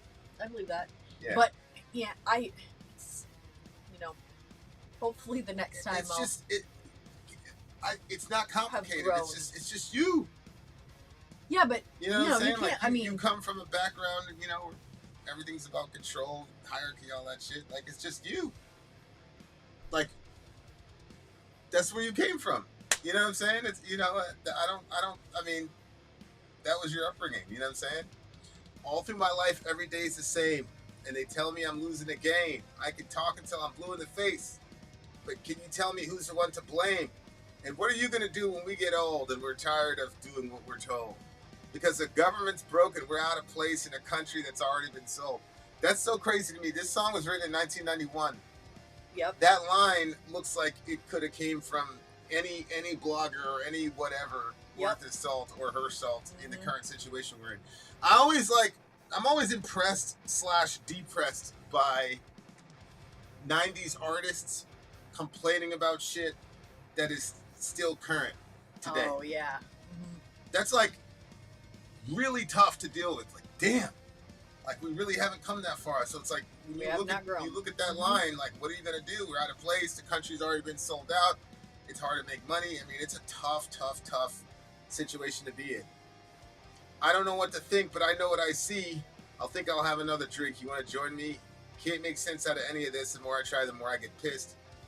Yeah, I mean, right now, I've got, you know, some real people who believe in Donald Trump. I'm not going to say they're hurting right now, but they're genuine. It looks like they're genuinely upset over this situation because he got found guilty on like 34 counts. So it's like he got indicted, arraigned, all that shit. Took the mug shot, then he got hit with 34 counts. I mean, that shit is incredible. But I mean, he could still run his campaign from prison. You know what I'm saying? Crazy. And like that's the kind of thing where it's like, maybe we get prison reform. It's very easy in this day and age to, you know, go along with the party line and be mad at the man and all the rest of it. But if you look at all the shit that's going down now, like our choices are a guy that could easily be in prison and another one who could easily be at certain facilities. Let me say it that way because I don't want to disrespect Mr. Biden. But like, these are the two choices that they're giving us, and you know, there's a 98% chance that one of the two of those guys is going to be the next president. It's just like, how there are very few people that I see that are like full-blooded, like Trump, rah. It wasn't like 2016 or even 2020. Yeah. Like, people are really starting to feel the effects of, you know, our economic decisions as a country and shit like that, and that's kind of where everybody's at right now. Nobody cares about that other shit. But like, I definitely see how could you not feel you're in an idiocracy when you have these kinds of situations? Funny because Christian woman Twitter right now, they're all having this conversation about women's suffrage. It's like, it's mind-boggling to me. Like, I'm watching these women talk about like, yeah, like we shouldn't have voted, we shouldn't be able to vote, blah blah blah. Like Pearlie was the one that was, but then there's another one I just saw like that said, I'm voting and I'm gonna vote for whoever my husband tells me to vote for, whatever. So it's like, okay, well, what's their like, logic? What's their logic behind that? I mean, it sounds crazy right off the bat, but like when women decided that, hey, they wanted to be involved in the voting, they said, we're the ones that are going to church, that's why we should be influencing in this area. Like, there was a reason behind it. Why are they saying that they shouldn't be voting? Are they saying like women are too dumb to make a decision that's beneficial? One to of the it country, is you guys can't get drafted, so you now have influence in whether or not we go to war, but you're not paying any prices for it because we would have to get drafted. Well, you're not paying the price necessarily of like yourself getting drafted, but your husband and your sons and your, you know. That doesn't work, right? Because not everybody has husbands and sons. You have Yeah. husbands and sons. Yeah. But not everybody does, so Yeah, that's they true. don't care. People could, right, If that's you're true. if you're a boss bitch and you wear pantsuits all day and you're 45 years old with no kids, they don't care about that shit. Right, yeah. So like, you got I understand it. I validate it to a degree where people could feel like, yo, I'm completely surrounded by idiots. But then at the end of the day, it's like, well, what are we? It just seems like everybody's trying to survive, and we've got this system in place that is designed to really not move the needle. And now we're all caught up in the middle of it. And instead of going after the people that are doing this, we go after each other. So here we've got Ass Chomp saying like Republicans hate women. Okay. I mean, you could say that about both parties, right? But this is the point of the song, right? I mean, we there's have people that biological males in women's sports, and that's not celebrated by the Republicans, right? Yeah, I'm sorry, but the shit that women are complaining about is not initiatives from our side of the thing. But even this whole Republican Democrat thing, like, oh, Democrats love women. Like, which women? Which women do they love? They don't love black women. You know what I'm saying? It just so it's a hard time. And the other thing is, all of us were taught like to avoid religion and politics like the plague. Don't talk about it. Yada yada yada. And I think that's one of the reasons why it's so easy to fool us. Yeah, I was like, don't you think that's actually a way for them to control us? 100%. Because actual true religion like Christianity, not brainwashing Christianity, where people just believe stuff blindly, but like actually the principles of the Bible get nuanced and applied to life, and not just your personal life, but overall, and it like has its effects in society, and it's very positive effects. I mean, there are truths that would, for instance, love your neighbor like you love yourself. If you treat people like that, like the whole world is a different place. And these are just like basic teachings of Christianity. But if you separate Christianity from politics, then what are you basing the stuff in? And I feel like that we actually end up losing freedoms that way. I don't know. Well, I was listening to one of my atheist friends or whatever, and he said, "We have not granted life to fetuses." I said, "What?" Who? Imagine. Who are we to grant them life? I said, "What?" And this is the black dude. So I'm like, so when white folks were, as a society, saying that we were not human and closer to beasts of burden than Homo sapiens, like we're supposed to let the vote decide. Like, that's one thing about democracy. It's kind of the tyranny of majority. You know what I'm saying? Like that's why you had to have things like the Supreme Court and things like that, because if you just left it to people's votes, women still wouldn't be able to vote. Because there were no women voting at the time. The women were banned from voting. So if we just went straight democracy, majority rule all the time, then, you know, that's the kind of eventuality we run into. But the whole, like, we're going to go after each other, you know, instead of, like, the powers behind it, I think is a very brilliant strategy on their part. And, you know, I just, like, to me, when I talk about Ukraine or Gaza, I always talk about how I was propagandized heavy as a kid after 9/11. And I made certain decisions based on being propagandized. And so it's like, there's no shame in that to say that you were propagandized at one point. But, like, these people use our ego against us, because they're like, nobody's going to want to admit that they got, you know, gaslit and all that shit. They're going to come up with some other explanation for it. And whatever the explanation is, it's going to let us off the hook. But every time that we do that, we change the course of stuff. Because if all of us collectively said, I was propagandized, oh, so was I. And then it would be like, well, wait a minute, all these people, we've all been propagandized? Well, maybe we should start looking at what they're saying to us and see if this is not just another ploy of theirs to get us to do what they want. Right. But because all of us have this massive ego and we don't want to put it out there that we were wrong and that we got somehow buffaloed by this government that we mock and we can so easily see through when it's other people that it's happening to. We don't want to admit it for ourselves. Well, then that type of dishonesty doesn't help us move forward as a society, because nobody wants to be the guy. Nobody wants to be the one that got propagandized. Like, I know you say it all the time, but you're also the type of person that will make a public video to say that you were wrong. Most people don't do that. Most people will just bury their wrong video instead of saying, hey, I was wrong for that. Yeah, but, like, to me, that's one of the ways to protect yourself from being one of these idiots, quote unquote. Because that kind of accountability keeps you honest. Because you got to say, like, okay, where did I mess up here? Like, for example, the abortion thing. There was a 10-year-old got pregnant. I did not come out and say, this is bullshit, this is fake. Yeah. But my thought process was, anybody that saw that, you know, it's a space alien thing. Anybody that saw that didn't have context, what would they come away with saying?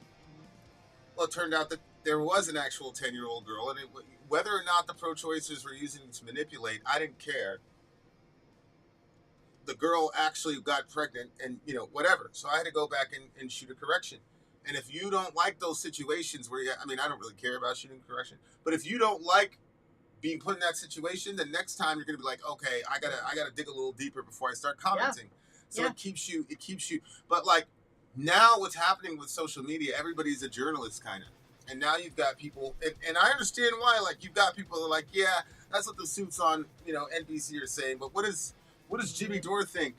Like, literally, that happens. Like, this is where we are. You see what I'm saying? So it's so they're talking about, you know, the idiocracy, and like I said, it's always everybody else is the idiot. That's why I try to talk about, hey, I was propagandized in 9/11, and all my, you know, wiry, gay, you know, LGBT leftist friends were, like, pleading with me, and I was like, you pussy, you're afraid of battle, you know, and they were like, yeah, we're afraid of battle, you idiot. Like, people gonna die. Like, of course. I was like, yeah, you guys a bunch of bitches. It's like, okay. They don't have any dead homies, though, that they, 1,000-yard stare and think about and whatever. So, who really got the last laugh in that situation? All right. This is a really, really good. I really enjoyed this song. What do you get? I'm gonna give this one a. I'm gonna give this one a solid 8.9. I loved. It captured that mindset so well. Because it's definitely a mindset where people like everybody's stomachs up for me, but it definitely like it captured like the spirit, the idea, and I don't think that like he's trying to be a dick. I just think it's. Somebody said something about Kellyanne Conway one time, and it really stuck with me. Where she was talking about alternative facts, and the CNN person said, "Yeah, like this is the problem. We're no longer operating from a shared reality," and that is really not the root, but the penultimate issue with where we're at right now is like we're losing our even basis for logic and reason. Yeah, exactly. Like that's getting blown away. Yep. You see what I'm saying? So it's important that's why like it's important to be engaged like psychologically in this shit so that you can know, hey, I've seen this before. It's like hopefully my kids, because of the whole COVID situation, they're not going to accumulate that knowledge and say, this is how we're going to prosecute ourselves in this kind of situation. Like, I think that's the way to protect yourself from the idiocracy. But yeah, man, we got, I'm not from this country, and I know so much more about this country and its history than the people, that are here. And it's because if you're born and raised in America, you kind of take it for granted. And we're not operating from a shared reality. I mean, there are some things that are just so patently, like, I hate Leah Thomas, man. Like, you were a mediocre swimmer. Now you're beating girls, Olympic level girls, by 2 minutes. They had just had this Aiden kid. I mean, God bless him. Whatever. He's running with the girls, and as he turns the corner, everybody starts booing. Yeah. And I'm just like, yo, like, I'm not a fan of booing a kid. The kid's like 14, 15 years old, but at the same time, I get it. So we're not operating from a shared reality anymore. Like, like, there are things that you should just be able to take for granted. Like, yo, that's crazy, right? Yeah. Nope. Yeah. There was that one where it was the MMA fight or whatever. And Fallon Fox, yeah. The biological male breaks the socket out of the girl's eye. Broke the orbital bone, yeah. And then he's like, he basically like says to the crowd, "You like that? Like, I'm coming for all of you." Coming for you. It's like insane. Like, what are you talking about? What do you mean you're just busting the girl's eye socket like that? Oh my. There's word. a lot of shit that happens though that people can't believe either. Like, I was like, yo, some of these dudes are back there in the locker room with fully erect penises and shit. You're like, what are you? No, that's crazy. Yeah, no, it's happening. Nah, right, blah, blah, blah, and then you show them the evidence and they're like, wow, like, but I get it because like it's incredible. I would believe this shit. Like, I still don't believe it to a degree. I'm not gonna lie to you. It's so fucking crazy to me, though. Yeah. Some groups of people will only put out like victim stories for themselves, and so people get a certain idea of what's happening, and then they feel like, oh my gosh, like this group of people is just being victimized, which I'm not saying that group of people doesn't face victimization, but certainly the decisions being made are putting women and girls at risk. Not just at risk, but actually stuff is happening. People are actually getting raped. People are actually getting assaulted. But this is what I'm talking about. Like, this is what I'm talking about. Like, changing rooms. I was watching in bathrooms. It's happening in prisons. Pierce Morgan. It's all over the place. And they had this girl from TYT on there, and they're talking about like, he said, should Usain Bolt is like, he's a Jamaican dude, and he's got like 5 world records and shit, like fastest man on the earth type shit. He's like, should Usain Bolt be able to compete with the women if he decides he's going to identify as a woman? She's like, yeah, absolutely. It's like, what? Usain Bolt?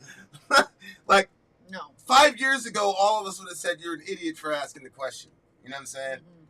We got to get back there. We got to get back there somehow because, once you lose common sense and conventional understanding of things, sky's the limit after very, that. very bad people can influence culture in a way we don't want it Yeah. influenced. Yeah. But anyway, it was such an interesting song, a little bit pretentious, like everybody's dumb except for me. But I do kind of have that energy at times, though. Like me and Reef used to walk down the hall. Oh, everybody's dumb except for us. I mean, yeah, like mine comes out in the escape room, yours comes out when I breathe. If I'm alive and shit, that's No, you're not always like rate that. this song and get us out of Dodge. Solid 9 for me. Overkill is next. You guys will be right back. Overkill is next. Everybody shout out DJ freaking Nick, bringing y'all the goodness. 10 freaking songs. Give this man a high five with a 22 type. Let's go. Commercial break. Right back. Be right back. I'm Vin. I'm sorry. If you would like to get your listen up, there's the filthy capitalist option. Is Sori. Gets you straight to the head of the line. You don't have to be a part of the alliance. You don't have to be part of the group. Wait a minute. And the biggest thing is you don't have to wait. You hop, skip, and jump right in front of everybody. 125 gets you there. You do that 3 times, and then get mashed down to the $75 rate for perpetuity. Yes! Also, there is a band review option. So if you've got a band and you're trying to get your band some exposure, hit me up at villageXchange@gmail.com, and I'll show you the details about how to pull that off. You can also jump on Patreon, and there is a option on the tiers to be able to get your band reviewed. Obviously, we can't lie to you, so we can't guarantee a positive review. Get what you get. It's just rubbish. Rubbish. Rubbish. That's British for garbage. My favorite is the community option. $1 at the gate gets you in at Patreon. You get to join an alliance. The alliance joins their points together, and that helps determine what songs that we do. The alliances hang out on Discord.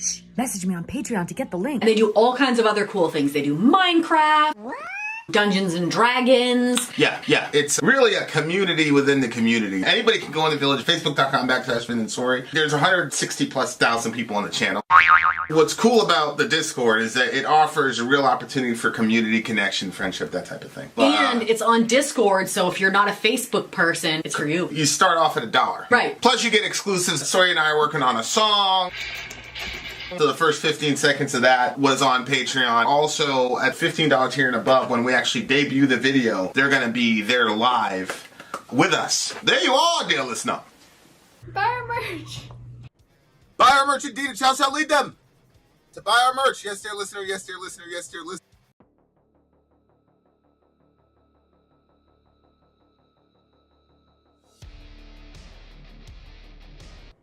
We back. We are in the midst of a 10-song mega stream, dear listener. It's a wonderful, wonderful time. Soraya is not here, so we could do a quick 2-minute Ask Me Anything. Quick 2 minutes, ask me everything. 2:25. Yeah, I'll bring up the timestamp when Shorty gets back, because we're gonna ask me anything right now. So you guys can ask a question, any question. I will answer it as truthfully and possibly as possible. Who has 34 convictions? That would be Donald J. Trump, former president, and possibly future president of the United States, having 34 felonies. Celtics or Mavs? I think it would be a better feel-good story if the Celtics finally were able to break through and come out on top.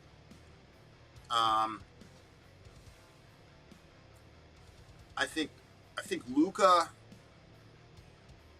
you've got Luka, as a rising star doing really good, so he could really cement his sort of his standing with a W. I don't think they're gonna, the Celtics are a crazy defensive team. Yeah, it's gonna be a dogfight for sure. But I think I'm with Nick on this, that the Celtics are probably gonna take it. The Celtics are probably gonna take it.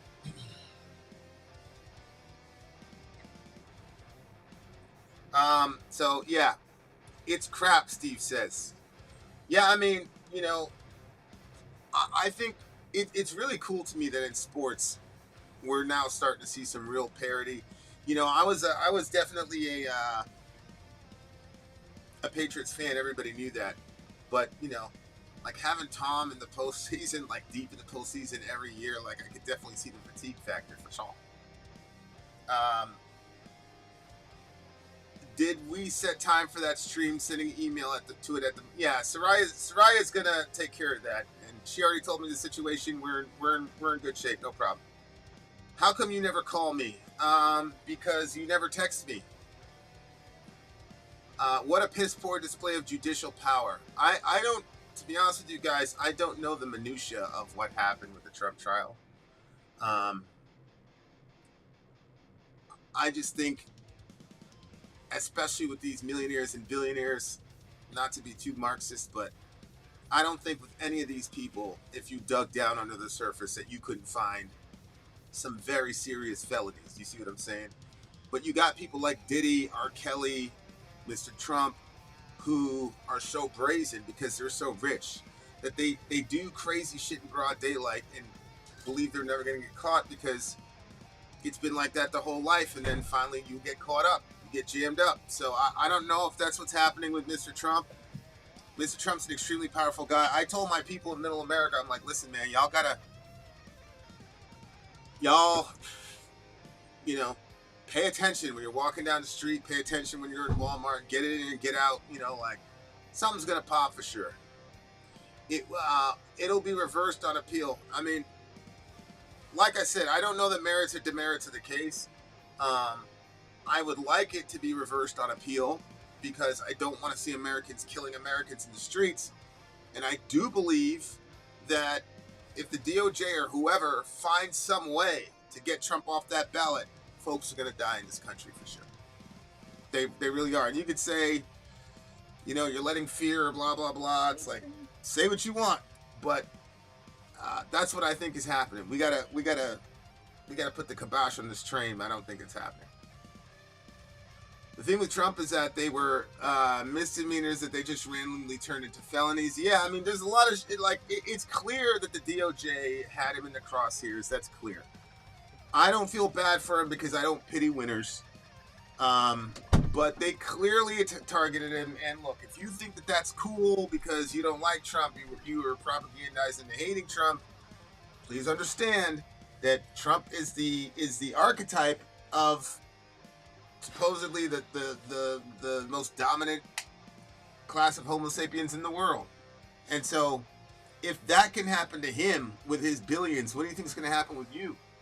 And since there's no public outcry for this stuff, we're basically setting the stage for the continued intrusion of the government and the violation of our rights. So it's a pretty crazy situation for sure. Okay, next song, Overkill, Playing with Spiders / Skullcrusher. It's plain milk in there because somebody friggin' put the creamer in the freezer. That's okay, babe. Hey, Overkill, Playing with Spiders, Skullcrusher. All right, you guys, let's check this one out. That's all he has to say. Is and this one and give me the timestamp, please. Yeah, just go with 2:30. 2:30:24. All right, let's check it out. I do want to point out I don't like Trump. That's what I'm saying, Delaney. Like, it's facts. You know what I'm saying? Whether or not we like Trump, it doesn't matter. It's like, it's facts. And, you know, I'm going to have to do some research into the Trump thing. Maybe I'll shoot a Middle America about it. I don't know. All right, guys, here we go. Overkill, Playing with Spiders, Skullcrusher, let's go.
that song was crazy. I usually don't like slow doomy.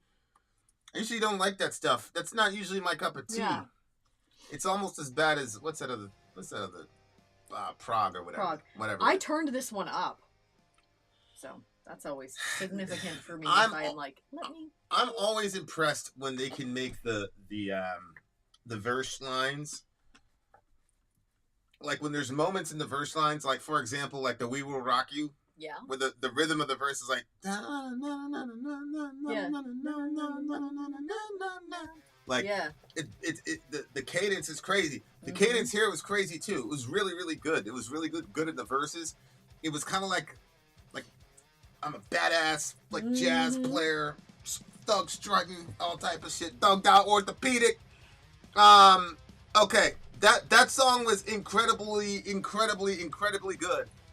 What did you think it was about? I mean, death, right? Going to hell? Going to hell. Riding on a living hell, get another soul to sell. Right is right. Wrong is wrong. Life's not a dream in this machine and lasts about... Okay, it sounded like somebody died when they were... No, I thought you already had them. Sorry. Overkill right now. It seems like... Oh, shoot. I just thought of another way that we can do it. Playing with spiders, Skullcrusher. Overkill. He talked about somebody dying like way too young, basically, when they were 50 years old. Standing at the crossroads, which way are you going to go and what are you going to do when it comes, I think means death. Bargaining with gasoline, take a ride on this machine, gonna get some when it comes. Just how far you gonna go, someone should let you know once you're in it and you ain't getting out. Put aside your foolish pride so you just take one more ride. I don't think you know what it's about. Here it come. Mm-hmm. Riding on a living hell, got another soul to sell. So I thought... Entice your wicked smile, take a ride for a while. Seems the news is true. Yeah, it's true. What are you getting from that? So I assumed that the ride is death, like we're like almost personifying the Grim Reaper as something as ride. Death, yeah. As you ride, like because it says at the beginning you've got standing at the crossroads, which way you gotta go. Mm-hmm. Bargaining with gasoline, so it sounds like there's like a vehicle type situation. But symptoms of death he talks about. I just thought, one, I liked the sound of the song. I liked the vibe of the song. His vocal style, that sort of raspy sound to it. I liked that too. It was a slower song. Yeah, which, that's the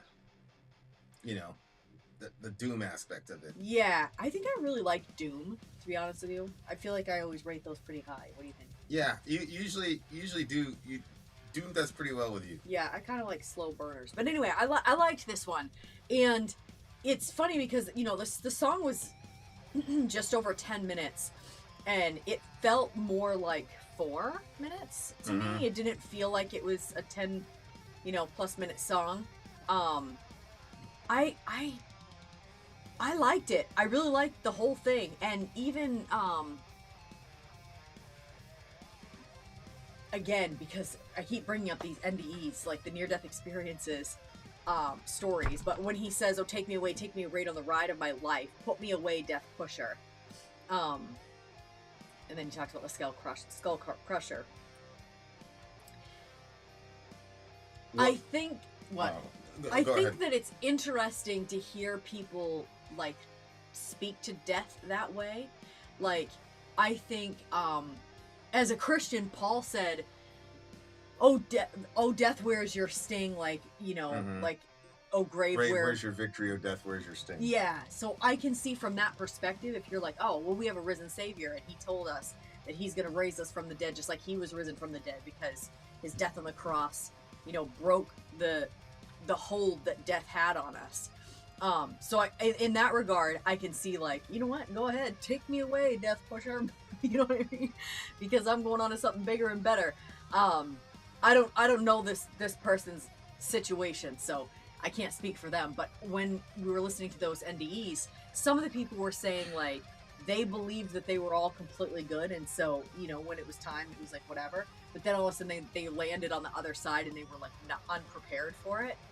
And yeah. So I'm like, I don't know what type of situation we're in. Like, maybe homie's all completely ready, and he's like, "Yeah, Death Pusher," or maybe he's like one of those people that just believes that he's like done enough good. And so I don't know. I don't know enough about his life, but I love the song. Nick says these lyrics are allegorical for drug consumption, how it will eventually crush you. That's interesting. Yeah, I mean, it does. I just, you lose family members over that shit. It's pretty tough.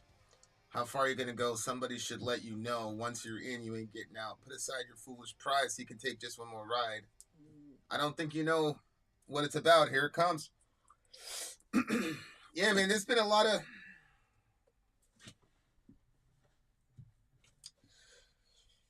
been a lot of that shit going around, and it's crazy to me. Like people will literally die because of their ego. It's crazy. Yeah.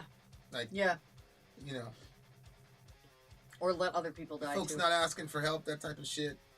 You just take one more ride. I don't think you know what it's about. Here it comes. Yeah, like, you know, we talked about this. We talked about this. Like, we've had people 2 minutes away from ODing. We saved their life. Blah blah. We sent them off. They got miraculously saved. All this wonderful shit, and then they fell off the wagon, or as they say. And dude took. I forgot what he had in his. He was laced with fentanyl. That was the end of it. You know what I'm saying? Like, it's just a really, it's a crazy thing to behold as an outsider looking in on that shit. Like, you're seeing somebody like self-destruct right in front of you, and some people, it doesn't matter how much you threaten them. Doesn't matter. None of that shit matters. Them. People, you know, like, beg them, tell them the truth. Show them where their path is headed. I've seen this. We a friend of ours, you know, I don't know where he's at now, but I remember, like, you and I were in the same location, and he was there, and I couldn't believe how honest you were with, like, the person, because we were always taught, like, that sparing somebody's feelings was almost the primary thing, like that's the most important thing, and you're like, no, the truth is the most important thing. And so you were telling him, like, this is gonna kill you, your kids are gonna bury you, like, well, your kid, I think he only had one kid, and I was like standing there completely shocked. I was like, oh my gosh, I cannot believe you're telling. And the other thing too is because all I had known of people like with drug addictions or whatever was like almost you should feel bad for them, because they're like, look how bad they are. They're like, how bad a situation that they're in, that they're using like that. But you didn't let any of those things stop you from telling him, you know, the honest truth. He agreed too, I think, didn't he? Yeah.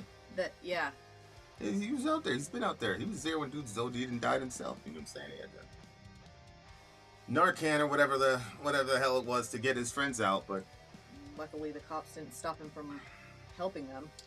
Riding on a living hell, got another soul to sell. Right is right and wrong is wrong. Life's a dream on this machine and lasts just about as long.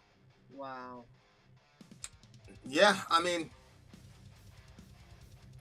it's kind of like the same story over and over and over again. You know, we got JB's been, what did he say? Long 26 time, months sober. That's that's pretty much a half a year, right? No, close 26. No, that's over 2 years. Oh shit, that's over 2 years. That's right. Yeah, good job. He doesn't know how to math.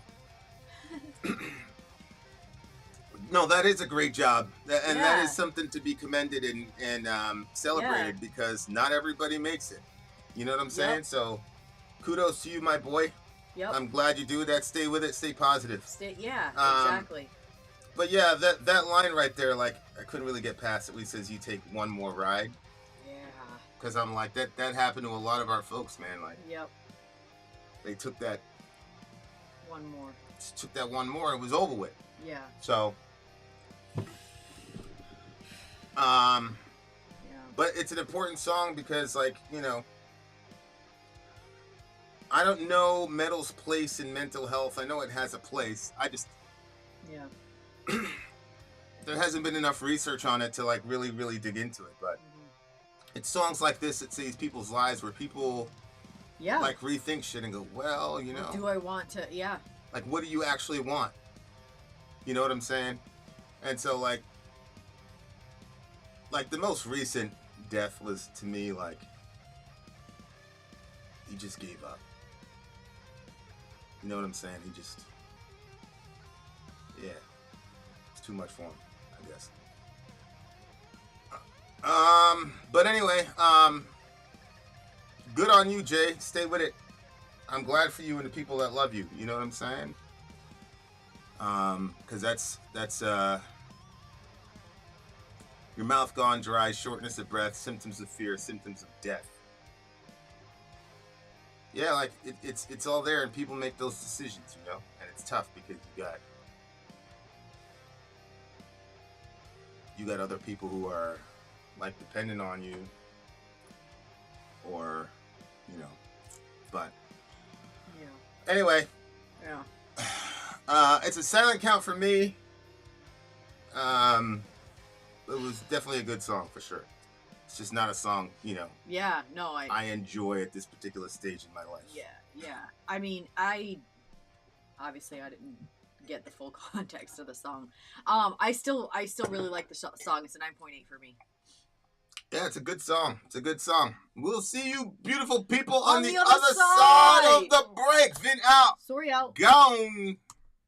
I'm Vin. I'm sorry. If you would like to get your song reviewed, dear listener, there's the filthy capitalist option. As Sori says, 125 gets you straight to the head of the line. You don't have to be a part of the alliance. You don't have to be part of the group. Wait a minute. And the biggest thing is you don't have to wait. You hop, skip, and jump right in front of everybody. 125 gets you there. You do that 3 times, and then get mashed down to the $75 rate for perpetuity. Yes! Also, there is a band review option.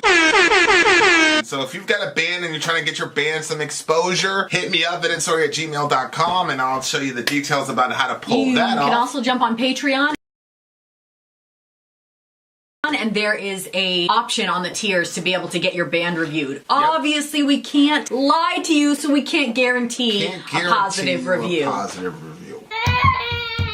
Get what you get. It's just rubbish. Rubbish. Rubbish. That's British for garbage. My favorite is a community option. $1 at the gate gets you in at Patreon. You get to join an alliance. The alliance joins their points together, and that helps determine what songs that we do. The alliances hang out on Discord. Message me on Patreon to get the link. And they do all kinds of other cool things. They do Minecraft, Dungeons and Dragons. Yeah. It's really a community within the community. Anybody can go in the village, facebook.com/Vin and Sori. There's 160,000+ people on the channel. What's cool about the Discord is that it offers a real opportunity for community connection, friendship, that type of thing. And it's on Discord, so if you're not a Facebook person, it's for you. You start off at $1. Right. Plus you get exclusives. Sori and I are working on a song. So the first 15 seconds of that was on Patreon. Also, at $15 tier and above, when we actually debut the video, they're going to be there live with us. There you are, dear listener. Buy our merch. Buy our merch indeed. Tell us how to lead them. To buy our merch. Yes, dear listener. Yes, dear listener. Yes, dear listener. We're in the midst of the mega ultra stream from the big homie DJ Nick and his bitch. The next song is Metal Church in Harm's Way. Metal Church in Harm's Way. Let's check it out. Shout out to Metal Church. Let's do it. This is a 10-song mega stream from your big homie Nick. Let's do it.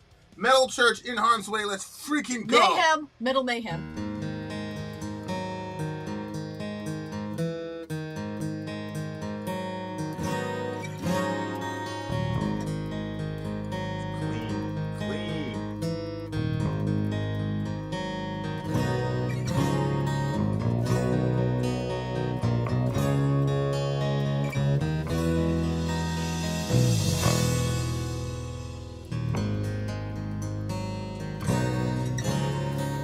Empty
1991. 1991, Harm's Way from Metal Church. Rest in peace to the singer. He took his own life a couple of years ago. Oh, Jesus. It's really fascinating to me. Like, I don't know this dude from Adam, so I don't know, like, what contributed to that. But you have to believe that some of the lyrical content here is autobiographical to a degree. Had some effect. Whew. Lyrically, it was pretty tough listen. I loved the sound of the song. Vocal style, all of it. But yeah, I mean, kids being put through, you know, this kid's getting abused, hit in his eye and all that stuff. He's having to make up stories about what's actually going on with him. But then they're saying that what was sad was no direction from your guardian, the one who should protect. I'm innocent of their decisions. I wonder why Dad left. Every night I hide in bed and plan to run away. That part was really sad to me. Ugh. Yeah, it looks like his dad was left him with the mom, and the mom was the abusive one, which normally doesn't really come out that way. Yeah. A lonely child with battered eyes, no joy and innocence, they cry, always has to lie his way through life. Falling down while playing ball, but mom beat me up and down the hole just because she had one of the nights. Yeah, I mean,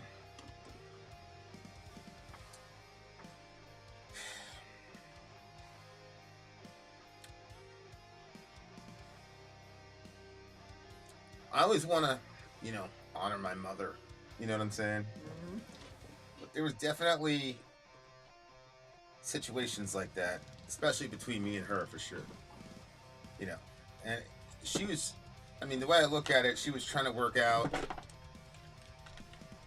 her inability to control my stepfather's behavior.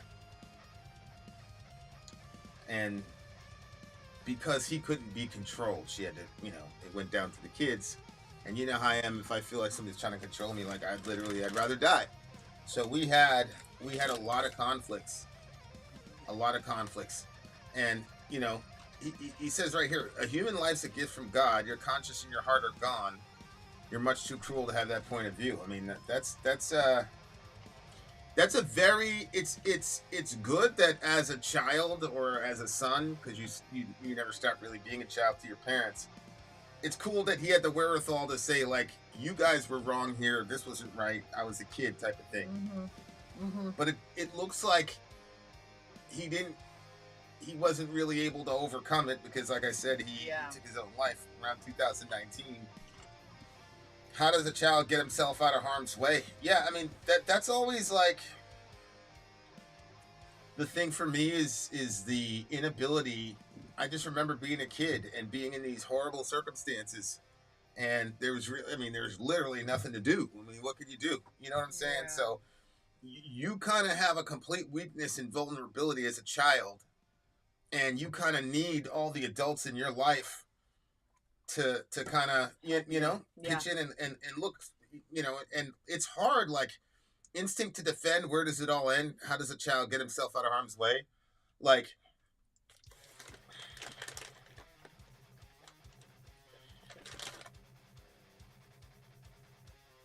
we had a situation in one of the local churches where there was some child pornography happening and shit. And it was crazy because the pastor at the time, he called me. He's like, yo, I got this problem. I'm like, all right, what we on? He said, well, we've got this couple. They adopted a kid, or they have foster care, whatever. I'm like, oh, that's what's up. It's like, yeah, his wife just found a bunch of child porn on his computer. And I'm like, you know, that's a common thing with these predators, man. They will foster kids, and the kids, you know, nobody believes them. So they take the kid out for a couple of weeks, collect a check, violate them, and send them on their way. You know, that it's a cold world, man. So when I'm thinking about that shit with children, man, it kills me, because church is supposed to be the place where you're actually safe. It's not a safe space, it's a sacred space. Yeah. And so, like, you're violating a sacred space. And because we're physical beings, we understand that the church isn't the building. However, The church is in the building. And so, just like how your house isn't your home, it's the people in your home that make the house, or vice versa. It's the same thing. Like, you're doing this shit in sacred space. And to kind of, to unlock, I always say, like, all those girls down there in the downtown area, I always say, 99% of them, had some sort of sexual assault history, because I never want to say 100%, because I'm like, there's an exception to every rule. But I really couldn't find one down there. It was crazy. And the way in which the parents justified treating them like that, or gaslighting, whatever it was, the parents are looking at it like, I got to defend myself. They're not looking at it like, this kid needs healing. Yeah. So dude called me up about this, and I said, okay, well, I got a contact with the FBI. Here's the number. Go take care of it. He's like, no, chill. I didn't, and he made this big thing, and I was like, listen, man, if you're not gonna do it, I'll do it. No. So I hung up the phone on him. That was pretty much the enemy in that guy. I bet. That was the enemy in that guy. But I was just so disgusted, and then when I called my FBI contact, dude was like, you guys are the child molesting capital of the world, and it's always churches because you guys suck at vetting people and handling those situations. We really do. Like, whether it's the Catholic, and I'm a Protestant, but I'm still going to own the Catholic stuff. Or the Catholic Church, where we're sending these bishops just to another diocese or whatever so they can continue to fuck with these kids. Or if it's evangelicalism, where they will hold meetings. They'll hold meetings about abused women not hanging out with their husbands at night. They'll call an entire church meeting for that.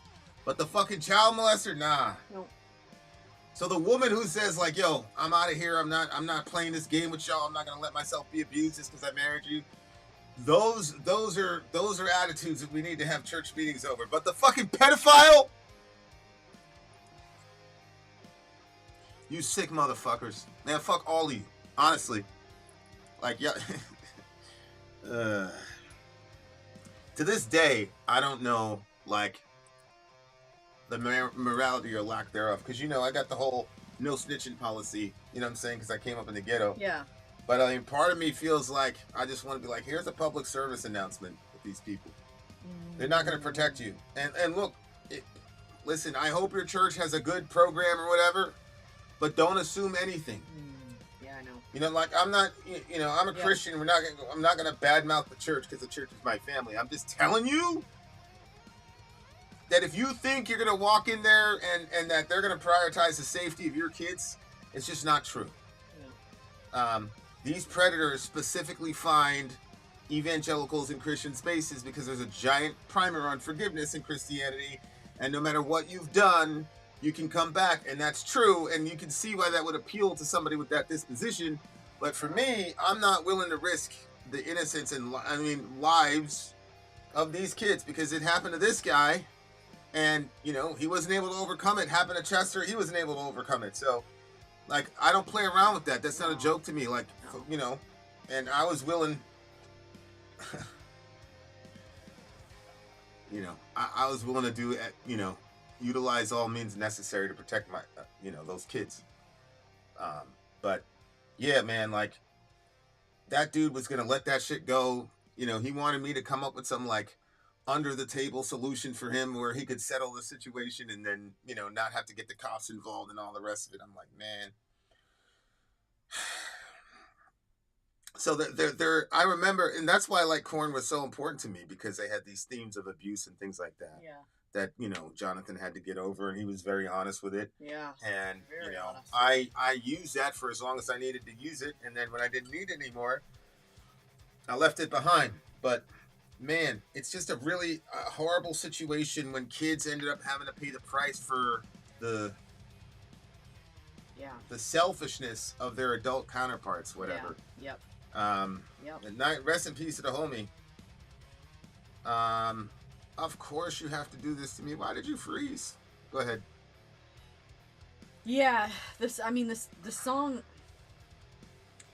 I remember there was this country song called Concrete Angel, and you know, it was about a child that was being abused, and you know, spoiler, but at the end of the song, the kid doesn't make it, and that's why it's Concrete Angel, because that's the statue by the kid's grave.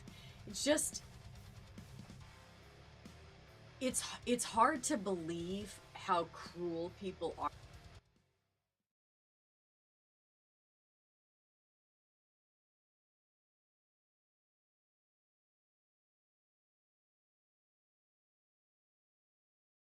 Gaslight them. You know, there's a lot of things that kids have to go through if they don't have adults that are there to protect them. It's a video's coming back soon, guys. Don't worry. The way that it affects people when they go through these things, and the guilt and the blame that they put on themselves for why it happened, and maybe it's part of, you know, somebody trying to rationalize it, so that way they can kind of gain control over it, so they can say, well, that's never going to happen to me again because I did X, Y, and Z thing, and that's why I landed in this situation. Although I don't agree. I don't think that if somebody's abusing somebody, I don't think that there's any excuse for that. I agree. You know. I agree. I'm just getting the camera back, guys. Keep talking. It's okay. Yeah. So you know, it was definitely a tough listen because, you know, the way that he's describing and the way that he's talking about, like, having to, like, make up stories as to why he's in the condition that he's in, and, you know, knowing that kids have to do that there are kids that are in those situations and they have to hide what's going on, and this, I mean, I did that shit as a kid, you know, like, yeah. We all did, like, you know, I don't know, it's tough, like, you know, it just seems to be very easy for kind of adults to abandon kids in those situations. You know what I'm saying? Like, it just seems like really easy for them to, like, leave kids out, and, you know, like I said, there were all these meetings about, you know, some ridiculous, you know, whatever. Yeah. But, like, for this guy who was an absolute complete predator of young girls, like, he was completely fine. Yeah, no meetings. These guys, they're weirdos, man. Like, yeah. They're honestly weird. But anyway, it was a really, really good song. Definitely a good song for sure. Rest in peace to the homie. Yeah. Sad song. 9.6 for me. Yeah, I agree. Definitely a sad song for sure. 9.6. I'm gonna give this one a 9.5 as well. 9.5, 9.6. We are coming back. Testament is up next. Testament is the next band. We shall return. Vin out. Sori out. Gone. I'm Vin. I'm Sori. If you would like to get your song reviewed, dear listener, there's the Filthy Capitalist option. As Sori says, 125 gets you straight to the head of the line. You don't have to be a part of the alliance. You don't have to be part of the group. Wait a minute. And the biggest thing is you don't have to wait. You hop, skip, and jump right in front of everybody. 125 gets you there. You do that 3 times, and you get mashed down to the $75 rate for perpetuity. Yes! Also, there is a band review option. So if you've got a band and you're trying to get your band some exposure, hit me up at vinsori@gmail.com, and I'll show you the details about how to pull that off. You can also jump on Patreon, and there is a option on the tiers to be able to get your band reviewed. Obviously, we can't lie to you, so we can't guarantee a positive review. Get what you get. It's just rubbish. Rubbish. Rubbish. That's British for garbage. My favorite is a community option. $1 at the gate gets you in a Patreon. You get to join an alliance. The alliance joins their points together, and that helps determine what songs that we do. The alliances hang out on Discord. Message me on Patreon to get the link. And they do all kinds of other cool things. They do Minecraft, Dungeons and Dragons. Yeah. It's really a community within the community. Anybody can go on the Village, Facebook.com/Vin and Sori. There's 160,000+ people on the channel. What's cool about the Discord is that it offers a real opportunity for community connection, friendship, that type of thing. And it's on Discord, so if you're not a Facebook person, it's for you. You start off at $1. Right. Plus you get exclusives. Sori and I are working on a song. So the first 15 seconds of that was on Patreon. Also, at $15 tier and above, when we actually debut the video, they're going to be there live with us. There you are, dear listener. Buy merch. Buy our merch indeed, and shall lead them. To buy our merch. Yes, dear listener, yes, dear listener, yes, dear listener. We Testament, are in the midst of the DJ Nick stream. Metal Mayhem mega stream with DJ Nick. We have... so bright right now. Chill out. Man, I like the brightness. Oh, okay. Testament, Over the Wall. There we go. Thank you. Over the Wall, Testament. Here we go. Do we have anything, or are we just going to get right into it? No, we're just getting right into it. I just need the Over timestamp. the Wall, Testament. Did you timestamp the Metal Church one, didn't you? Yep. All right, Testament is 3/17/35. Ready? Ready. Over the Wall, lyric video incoming. Let's go. Oh, I like that. I like that. Let's freaking go.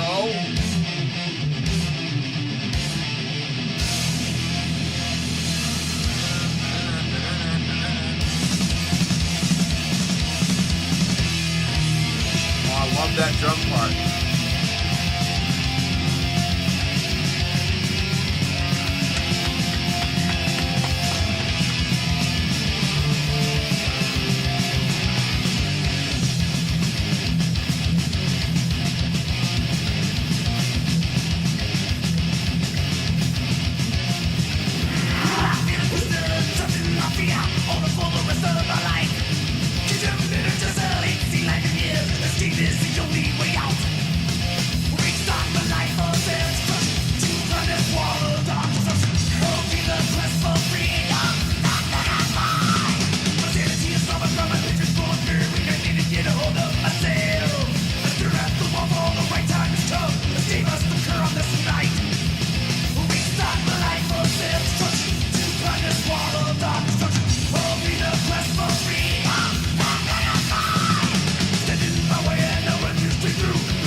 Bitch, let's freaking go!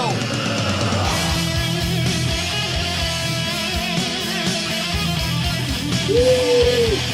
DJ freaking Nick in the house, bitch! Let's go!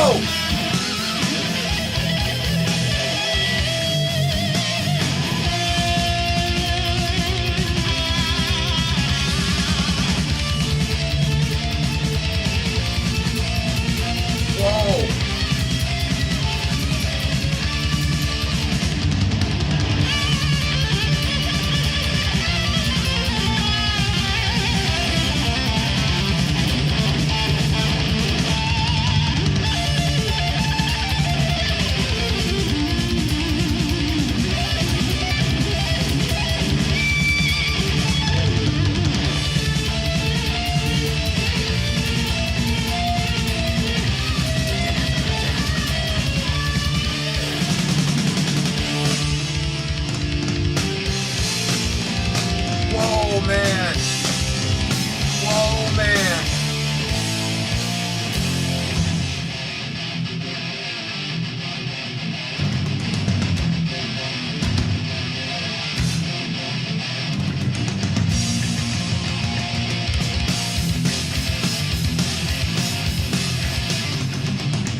The funnest song of the night. I'm not gonna say it was a song of the night. It's already made a song of the night, but this was the funnest song of the night. That's Farshal. Testament over the wall. Over the freaking wall. Shout out to Testament. This man is ready to be done being a prisoner. Yeah, I've been a prisoner trapped in my fear. You know what? This song could be like a double. Like it could be like, you know, literally someone who's escaping Alcatraz. Or it could be because he says, I've been a prisoner trapped in by fear, ordered for the rest of my life, condemned in a jail cell. Ain't seen life in years. Escape is the only way out. I was just talking to somebody about fear and how consuming fear can be in your life and how rapidly it spreads and it overtakes. It's like a weed. Like you try to plant, I don't know if anybody's ever tried to plant grass seeds. They're almost impossible to get started on certain grounds. And you know, you're like throw the hay all over it to try to keep the birds from eating the seeds and water it. And even still, it might not look that great, but friggin' get some dandelions in there and those things will take over your entire yard. Even if you're fighting it. Mm-hmm. Well, fear is like that. Like it just takes and takes and takes until you're in a smaller and smaller and smaller box. And it won't stop until the only way that I see or that I've experienced is you have to fight fear. You have to, you know, like they say, kiss your monster on the nose. Or you have to face what you fear. You fell off the horse, get right back on. Because the longer you wait from the time that an event happens till you go back and do it again, fear, like a lot of the things that we fear is what we've created. We're tormented more by the thoughts in our own head and what could be than what actually happens in the real world. So anyway. That doesn't happen to me.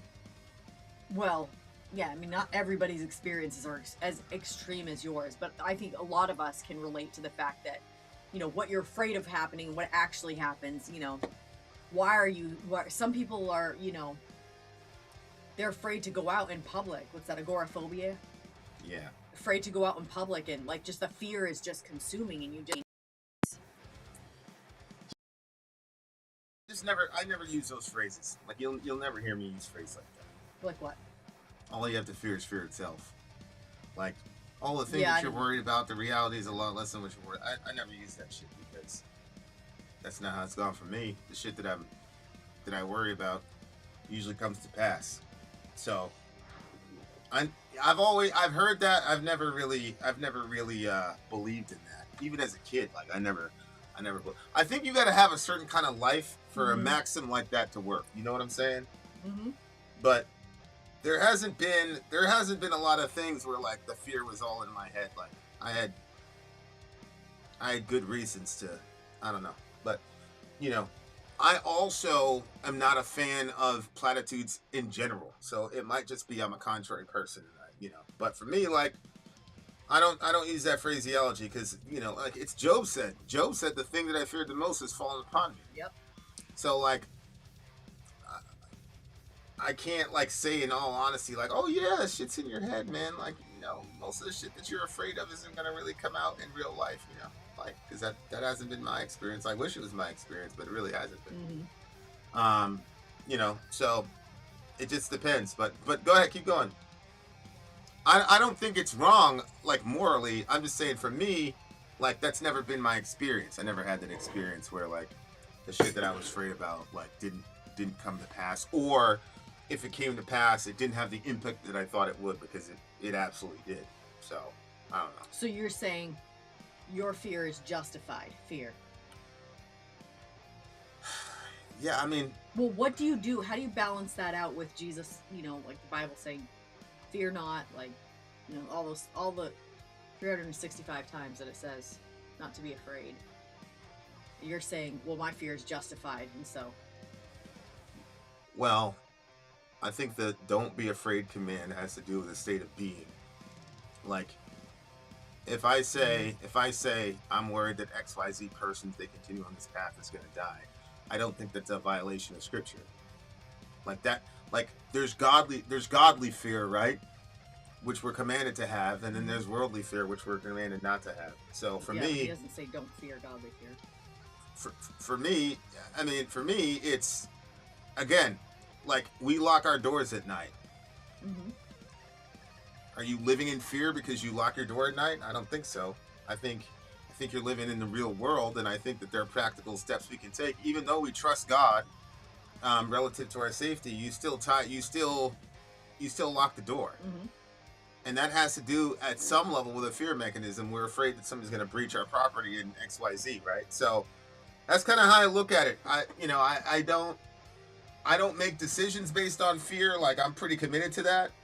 But at the same time, like, I don't know. I just think platitudes like that are destructive to people who didn't live that kind of a life. Because what would you tell a person like me?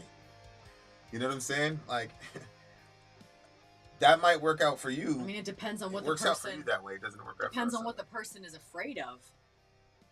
Sometimes you become such a prisoner of fear, like anxieties and fear. They're baseless almost. And you can't really, like, nail down what it is you're so afraid of. You're just fearful. And you're fearful to do anything. You're fearful to... I can't relate to that, though. Right, yeah. You know what I'm saying? Like, yeah. But again, well, and like, I think that your experiences would make it that way. It's because... kind of like a first world problem, you know what I'm saying? It's like we've got eating disorders in America because we have those problems. There's no eating disorder in starving countries and shit. You don't see a lot of... Yeah. So I don't know. I just think, like, it's just an unrealistic thing to have as an idea. What is? That the thing that you're afraid of itself is more, fearful than the actual thing itself. It depends. It depends on who you are. So if you're somebody that gets anxiety to go out in public, and you're very afraid to go and start, like, talking to people, but then, you avoid it so much that it becomes this big giant thing. Where if you actually just get out there and you start talking to people, it's not as difficult as you expected it to be. Yeah, but that's not what we're talking about here, though. We're talking about, life situations, like restart my life or self-destruction. Like, he's got some serious issues. And, like, if your kid gets diagnosed with some horrible disease, I hope you wouldn't go to a mom and say, hey, what you're worried about is worse than what it actually happened. Like, she's worried the kid's going to die, and the kid's probably going to die. Yeah, I don't think it works in a situation the whole, like that. Yeah, for me, it's like you just have to have a certain kind of life experience for that maxim to be a maxim that you use. You know what I'm saying? Like, if you haven't been exposed to, like, real tragedy and conflict, it's easy to say that. You know what I'm saying? Like, I'm not upset about it. Like, that's the world you guys live in. It's not the world I live in, though. You know what I'm saying? Like, a lot of the shit that I was worried about came to pass. And I don't know if that's operating in the spirit of fear. I don't think it is. I just think it is. Some people have different kind of realities that they live through. You know what I'm saying? Like, and I'm glad that, like, you can have that mentality. You know what I'm saying? I remember hearing that line, there's nothing to fear but fear itself. I never understood what it meant. Well, I think that the other part of it is that fear, if, again, that probably comes down to more, like, faith and stuff. So, I mean, you have a lot more life experiences, a lot more losses than I have. But once I lost when I had the miscarriage, after that, anytime I got pregnant, there was always, well, not for my rainbow baby. I was pretty sure that one was going to be okay. But every baby after that, there was always that fear, like, what if this baby dies? What if this baby, like, oh my gosh, I feel like, oh my gosh, maybe I'm going to lose this baby right now. And you just, like, it can kind of be it can take over your head because of what the experience was. And that's, like, one of those things where it's like, okay, right now,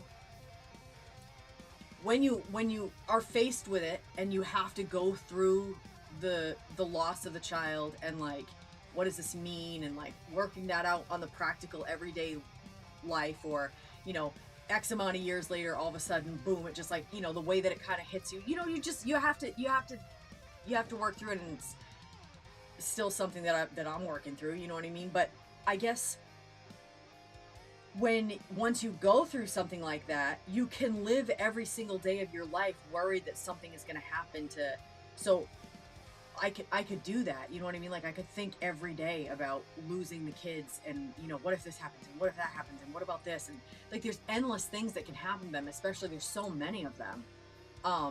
So Like but for that's me, all theory to you, though. what's all a theory? That's all theory. Like you haven't experienced that. I just said I lost a baby, and it could happen again. We're talking about like the kids and what we're talking about like right now, like the situation right now. Like I said, like I don't know. Until people, I've never seen somebody like have these experiences and say that. See what I'm saying? So maybe I'll run into somebody that has had these sets of experiences and will say that, but and I don't, I don't know. I just think a lot of I just think there's a lot of people who those things can work because you're gonna live a life beginning to end pretty much without any unexpected twists. And there's a lot of people that live that way. I'm just saying, like, if you're not one of the people that lives that way, then it's not gonna be as, those statements aren't as significant to me anyway. But that's what I loved about Job. There was none of this, like, there are no maxims in Job. Well, the maxims got earned, like you had to earn them, like throughout the book. But I love Job because there's no, like, it's like he said, the thing that I feared the whole time is fallen upon me. It's like God never rebukes him for that. God never says, Job, you shouldn't have been afraid. Like, the fear made him, do those sacrifices and all those other things for his kids. So I guess it just depends on what kind of fear and what you do with the fear and all the rest of it, because whether you look at evolution as it's a selection pressure, it's the way that we were able to escape from woolly mammoths and all this shit. Like, it gives you, a shot of adrenaline in your bloodstream. You're able to run faster, blah, blah, blah. So there's a real practical reason for it. I just think when it begins to dominate everything you do, then you're in trouble. But, like I said, it's a very, very complex subject. 9.2 for me. I liked the message of the song because I do think that it's important. Like, you cannot let fear control your life, and that he talked about it, like torture and hell being in this town and stuff like that. Like, I think that, and him saying, like, look, there has to be an escape, and he says at one point, like, escape must occur on this night. And I think that, like, if you're a person that's been kind of like, I understand that there are, I think that there's two different types of fear that can be discussed. I think that there's one that could be like, serious, like the Job situation. Mm-hmm. And then there are like other fears that are not like that. Things that just kind of hold you back from doing things because maybe you're afraid of failure or you're afraid of, like those types of things. And you can get really trapped in by those things. So when he says escape must occur on this night, like setting that line to say, okay, now I have to make some changes that's going to help get me out of these fear-based decisions, because you can start realizing that all your decisions are getting, based off of avoiding stuff because you're afraid of this or that or whatever to happen. Yeah, so I think it's an important song, and I think it's a good message. I think that, a lot of us at different points could stand to like grow from that, and like saying, okay, tonight's the night where I'm gonna start, doing that. Like I saw, small story, but I saw like our kids, they were at youth group and, they were uncomfortable because they were the new people, and then, one of them was like, you know what, I just decided to not be so scared. And so she said, I just invited some of the other people to come over and hang out with us. And then she said it was like, it like changed gears. And then she was like, felt a lot, I think some freedom, because she wasn't being controlled by her fear at that point. She was kind of like making her escape. So yeah, I think that stuff like that is good. And I think songs like this are important, not just for people that are young, but I think anybody that finds themselves sort of in that way. I'm gonna go with 9 for this one. What about you? It's a solid 8 for me. Solid 8 for Vinny. 9 for me, you guys. We will be right back. We have a band called Exodus, I think is the name of the band. I don't know if you've heard of them. Architect of Pain. We'll see you on the side of break. Vin out. Sorry, out. Gone. I'm Vin. I'm sorry. If you would like to get your song reviewed, dear listener, there's the Filthy Capitalist option. As Sori says, $125 gets you straight to the head of the line. You don't have to be a part of the alliance. You don't have to be part of the group. Wait a minute. And the biggest thing is you don't have to wait. You hop, skip, and jump right in front of everybody. 125 gets you there. You do that 3 times, and you get mashed down to the $75 rate for perpetuity. Yes! Also, there is a band review option. So if you've got a band and you're trying to get your band some exposure, hit me up at villageXchange@gmail.com, and I'll show you the details about how to pull that off. You can also jump on Patreon, and there is a option on the tiers to be able to get your band reviewed. Obviously, we can't lie to you, so we can't guarantee a positive review. Get what you get. It's just rubbish. Rubbish. Rubbish. That's British for garbage. My favorite is a community option. $1 at the gate gets you in at Patreon. You get to join an alliance. The alliance joins their points together, and that helps determine what songs that we do. The alliances hang out on Discord.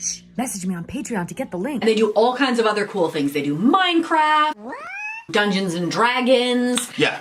It's really a community within the community. Anybody can go in the village, facebook.com/Vin and Sori. There's 160,000+ people on the channel. What's cool about the Discord is that it offers a real opportunity for community connection, friendship, that type of thing. And it's on Discord, so if you're not a Facebook person, it's for you. You start off at $1. Right. Plus you get exclusives. Sori and I are working on a song.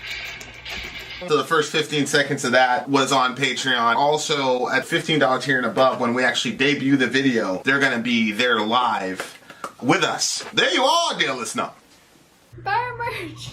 Buy our merch indeed, a child shall lead them. To buy our merch. Yes, dear listener, yes, dear listener, yes, dear listener. You know what it is. Exodus, Architect of Pain. Architect of Pain. DJ Nick. You guys, DJ Nick and this bitch. you know what's happening. This You know is what our it is. Metal Mayhem Mega Stream. Mega stream. MMM. How you feel about 10 songs, you losers? Here we go. Exodus, Architect of Pain. Let's check it out. Let's go.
majesty of our misdeeds. Serve her. As we sin, the bloodier our onus, the greater her domain and her esteem for us. Nature inspires, our taste bizarre. She paints them only as they are. From the darkest corners of the mind, this real as the morning sun shall rise just the same. Rise just the same.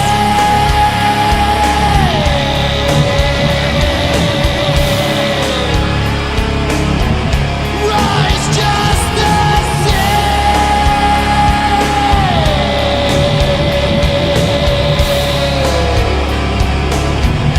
Rise just the same.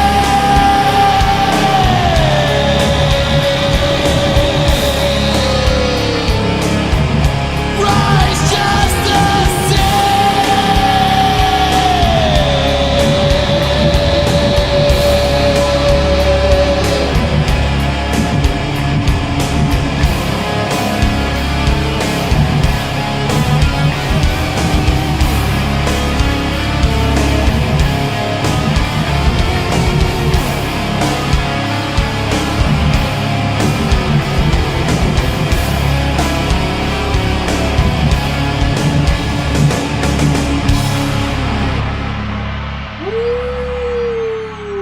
Alright. Freaking Exodus. Somebody asked if Kirk Hammett was on that shit, because Kirk Hammett used to be in this band until he sold out and went to Metallica. Ugh. I'd have done the same shit. Time stamp No. it. Time I stamp did. this song. I did. Okay. This song is really interesting. This is about so They mentioned the right Marquis here, de Sade? right here, yeah, the Marquis de Yeah, Sade. that guy's like the original pervert, that guy. Yeah, apparently, He was a terrible person. I forgot what he was, but he's like the father of like sexual perversion or something. Oh, Which I'm glad some people aren't here. People would be like, "Ah, you're so judgmental. Shut the fuck up. Stop it." The guy was a filthy man. He was a filthy man. I mean, So I don't care. judging by the song, he sounds pretty Well, nasty. what is in the song is what like people were saying about him. You know what I'm saying? Like I don't know if like the song is agreeing that he was that type of dude, but he definitely, he's definitely in his bag for sure. It's interesting because the lyrics that you have are different than the lyrics that I found on the thingamajiggy. But Oh, really? Yeah, we'll just go here. He's talking about outraging people and all that shit. Yeah, well, outraging the laws of both nature and religion. This part, Yeah. the chorus, though, he wove his written word with threads of flesh throughout. Mm-hmm. Well, that's because he, like I said, he was like the original pervert. So he's probably one of the first people to like, print some pornography or whatever the fuck. Oh. But that dude, there was a show on HBO about this guy, the Marquis de Sade, and he like in the show, I mean, they were saying like this guy was a arch pervert, all type of shit. You know what I'm saying? But When you say arch pervert, you mean just like the king of the perverts, like horrible. Yeah. You know what I'm saying? Like Yeah. that was homeboy. when it's talking about it did bring up the subject of pain, behold the architect of pain. Yeah. What is it? Was he like sadistic? He was mixing? I think he's the guy that invented all that weirdo shit. You know what I'm saying? Like like folks showing up with, like straps and shit, like beating people up and shit. Like I think he was like that. He was that guy. See what I'm saying? Yeah. Like all the crazy shit where people, what I'm talking about? What do you think?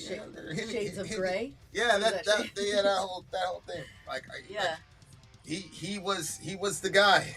He was the guy. I think he was the guy that invented all that. I'm not sure. Maybe that was just an urban legend from I got that from, what do you call it?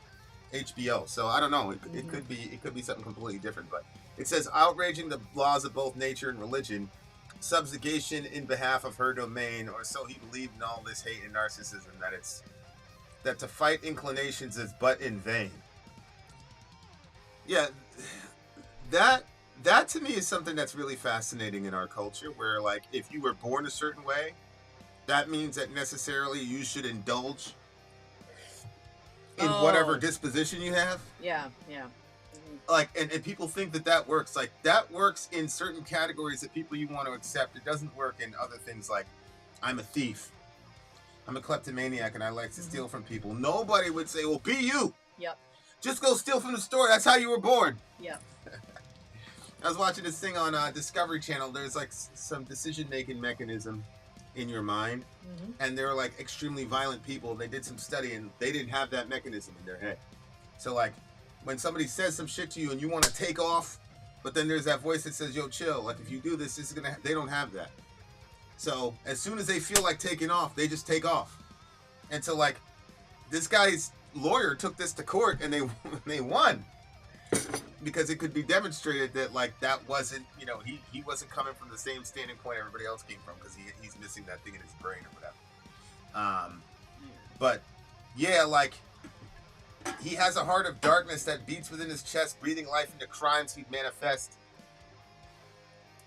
If to the perverse on a bloody path he trod, scribe of the unthinkable, the mark he decided. What? Say it again. I think it's bullshit that people can, you know, oh, well, you were missing this, or oh, you were, you know, he blacked out. Oh, there's, you know what I mean? Like, I think that what you said is people are responsible for what got them to that point.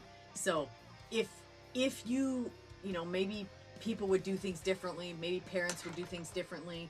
Like, if you recognize, oh, you know what, my child is showing some sociopathic, you know, tendencies here, maybe you would handle the situation differently. I don't know. I just think that if you're the person that was on the receiving end of that person's crazy or violence, that doesn't change what happened to you. You know, like that one guy who he was basically like schizophrenic. I don't remember his name. He was like schizophrenic. He was raping all these people. And then like, that was how they kind of like got him off, was because he was crazy. Right. But it was like, yeah, but that doesn't change the fact that he raped that girl. She still has to live the rest of her life raped. Yeah. Like who thinks that Hitler was in his right mind? Yeah, exactly. Like, when are you ever in your right mind when you go to kill a person? Something like that. Yeah, like, yeah. Yeah, no, I agree. I always thought that it was just weird. It's just, these distinctions are kind of weird. And the other thing is, have there been any black people that got off of that? Like using those same machinations? What do you mean? Oh, well, they were crazy, so we gotta let them off. Like, oh, well, yeah, I'm sure it's been used. I mean, how successful the attempt was is a different story, I'm sure, but yeah, that's what I mean. Yeah, I mean, yeah, you know, but you're not. Like, wait, every circumstance I can think of, it's always been. Yeah. Literally a. Well, it usually happens with active shooters, right? If it's a person of color, it's like, oh, here we go. You know, Chicago, blah blah blah. But if it's a white person, it's like, oh, he's got mental health. We got to talk about his mental health. You know, blah blah blah blah. You know, people pointed that out. But the thing is, like, I don't care. I hope they look at the mental health of the person, because that's my only solution to this active shooter shit, is to get people the mental help that they need. You know what I'm saying? Because I genuinely, if I believe that taking all the guns away would do it, I would push it tomorrow. But it's already against the law to shoot somebody. So if they're willing to break a greater law, why would they conform to a lesser law? Yeah. Nature inspires our tastes bizarre. That's another one of those weird ideas that people have. So because certain aspects are replicated in the animal kingdom, that means that it's okay for us to partake in. Oh, that's what they meant? Like, well, it says nature inspires our taste bizarre. I thought that what they were saying was like your nature, as in like how you were born, like that inspires our taste. Your disposition. Like, yeah. But this guy's worldview is such that you get your dispositions from your environment, right? Oh. They have the whole nurture-nature discussion. Uh-huh. And so it's like, yeah, like this guy had no limits, obviously. He was a narcissist, he was vain, and he was also practicing a lot of weirdo P. Diddy type shit with people. Was he a philosopher, or was he just insane? Well, I do think it's part of his philosophy, and I don't think it's like insane, because sex is such a powerful experience. So I don't think he's insane to build an entire, I mean, there's entire religions built around sex and sexuality. But the idea that because you naturally are inclined to something, that means that you should pursue it is crazy. Oh, yeah. That's a crazy idea, and it's a crazy argument. Like, oh, I was born this way, therefore I should continue to continue to do all this craziness. Oh, he died in an asylum. Yeah, he spent in various prisons in South due to his controversial writings and behavior. I mean, yeah, like I said, the dude, like, to me, is like the hero to a lot of sexual perverts, man.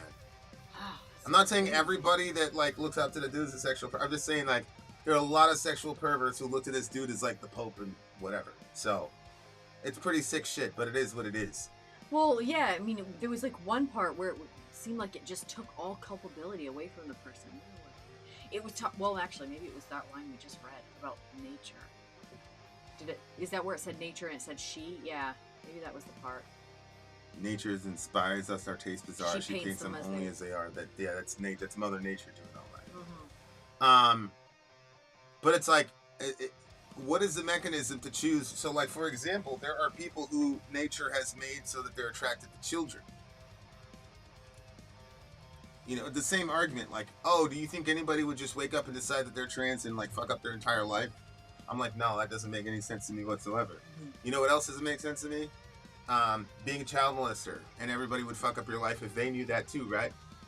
And so, because you have that, now you got kids in a lot of danger, because what's going to happen to the kid after, you know, this guy does whatever he does? There's a lot of shit on the line here, and a lot of people aren't thinking. When you tell people you can come up with your own sexual mores, man, good night. That's horrible. It's a horrible idea. Because all of us have limits as to what we think are right, sexually speaking. And so the next question would be, well, what's the logos? What's the key to interpret whether or not those things are moral or not? Behold the architect of pain. Yeah, I mean, it's this guy, and then the Foucault guy. The Foucault guy is that's the dude that was doing experiments on kids and all type of shit. You know, this is a sexual pervert. I was watching a video though. It was this college video. I don't know if I'm going to review it or not. But this Foucault guy, man, he was horrible. Like, especially with kids. You got these people advocating, like, to lower the age of consent down 5-6 years old. All types of weirdo shit, man. Like, you know. This stuff, like, I get it. You know, I used to have a friend or whatever called me a prude or whatever. Like, I get it. But at the same time, it's like, I've seen the destruction that mismanagement of your sexuality can bring. So I mean, I'll be the corny person, whatever. Look, if you're into all that shit, like, I'm genuinely not judging. I'm just saying that those things happen on a continuum, and we did not get here where we are in society, how fucked up we are sex and sexuality wise, because we were reading too much Bible.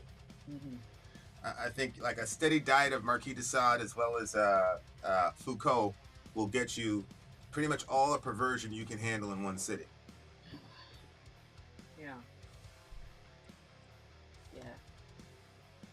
I don't like hearing about those. That like, that's something I try to like put out of my head. That guy and what he did to Foucault? the kids. Yeah. It's so intrusive. His disciples are out there loud and proud about the shit. They're on TV every day.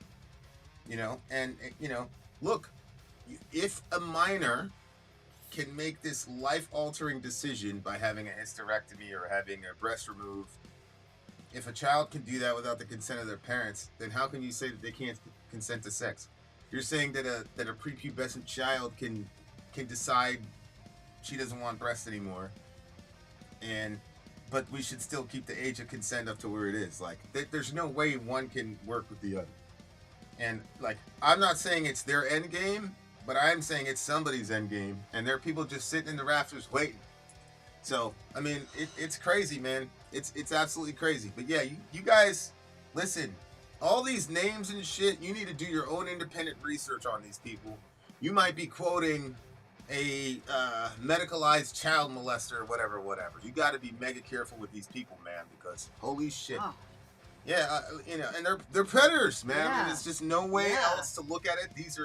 These are people who are predatory, and they go after the weak and the young and people that don't have any sort of recourse. Just horrible shit. But like, as far as I know about the Marquis de Sade, he didn't do that. But like, these actions have consequences, and when you like go and say, let me pervert the sexual act as much as possible, you're going to get really destructive shit, because that is the mechanism by which life is brought into the world. Yeah. Okay, so you play around with that, it's heavy. Not all sins are accounted the same in the Bible. This is a huge mistake people make. Oh, all the sin is the same. The Bible never says that. There are some sins that are worse than others. This is up there. Mm-hmm.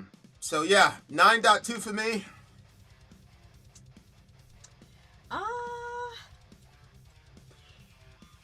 I'm gonna give this one would be a 9.4 for me. All right, dear listener, we will check you on the other side of the break. We got a commercial break. We'll be right back. I'm pretty sure Carrie King is up next for all you Slayer fans. I'm Vin. I'm sorry. If you would like to get your song reviewed, dear listener, there's the Filthy Capitalist option. As Sori says, 125 gets you straight to the head of the line. You don't have to be a part of the alliance. You don't have to be part of the group. Wait a minute. And the biggest thing is you don't have to wait. You hop, skip, and jump right in front of everybody. 125 gets you there. You do that 3 times, and then get mashed down to the $75 rate for perpetuity. Yes! Also, there is a band review option. So if you've got a band and you're trying to get your band some exposure, hit me up at insori@gmail.com, and I'll show you the details about how to pull that off. You can also jump on Patreon, and there is a option on the tiers to be able to get your band reviewed. Obviously, we can't lie to you, so we can't guarantee a positive review. Get what you get. It's just rubbish. Rubbish. Rubbish. That's British for garbage. My favorite is the community option. $1 at the gate gets you in at Patreon. You get to join an alliance. The alliance joins their points together, and that helps determine what songs that we do. The alliances hang out on Discord. Message me on Patreon to get the link. And they do all kinds of other cool things. They do Minecraft, Dungeons and Dragons. Yeah. It's really a community within the community. Anybody can go in the village, facebook.com/Vin and Sori. There's 160,000+ people on the channel.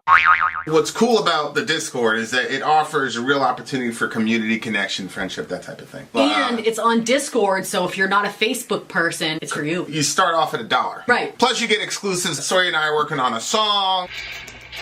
So the first 15 seconds of that was on Patreon. Also, at $15 tier and above, when we actually debut the video, they're going to be there live with us. There you are, dear listener. Buy our merch. Buy our merch indeed. Charles, I'll lead them. To buy our merch. Yes, dear listener. Yes, dear listener. Yes, dear listener. We're coming to the end of the mega stream. We've got 2 songs left. One of them is by the homie Carrie King. Metal Mayhem Mega Stream with DJ Nick. Slayer 2000. Well, not 2000. 213. 213 is the name of the song. Slayer is the name of the band. Well, Carrie King is the name of the band. Let's see what he does here. With lyrics. Slayer is the name of the band. Chaos Series. Slayer 213. I thought it was Carrie King in the title, but it's Slayer. All right, here we go. 213 Slayer with lyrics in the video. Check it out. Let's do it right now.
act a love so true, abnormally masticating a part of you.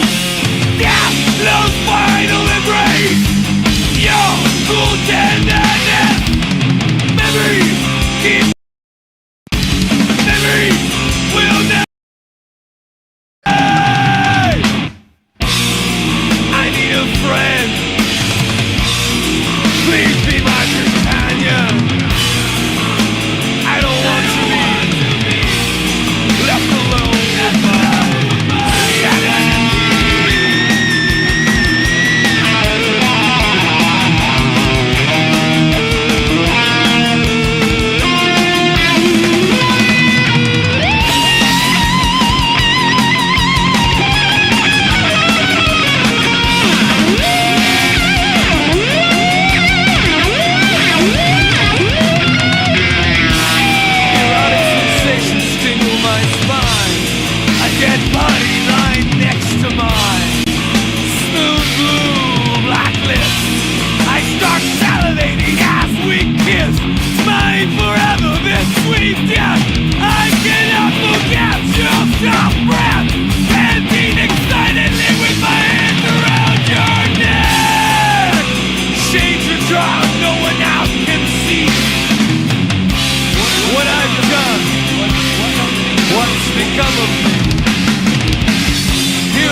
That's about Dahmer. See that right there? After serving 2 years of his life sentence, Jeffrey Dahmer was attacked and killed by another inmate. He died on 28 November 1994.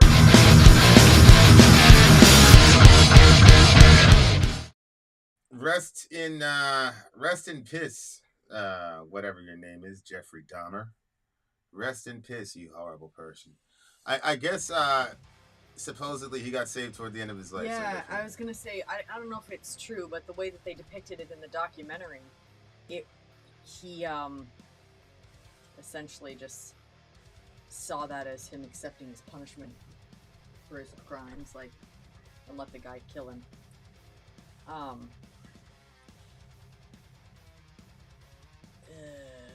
This song is, I mean,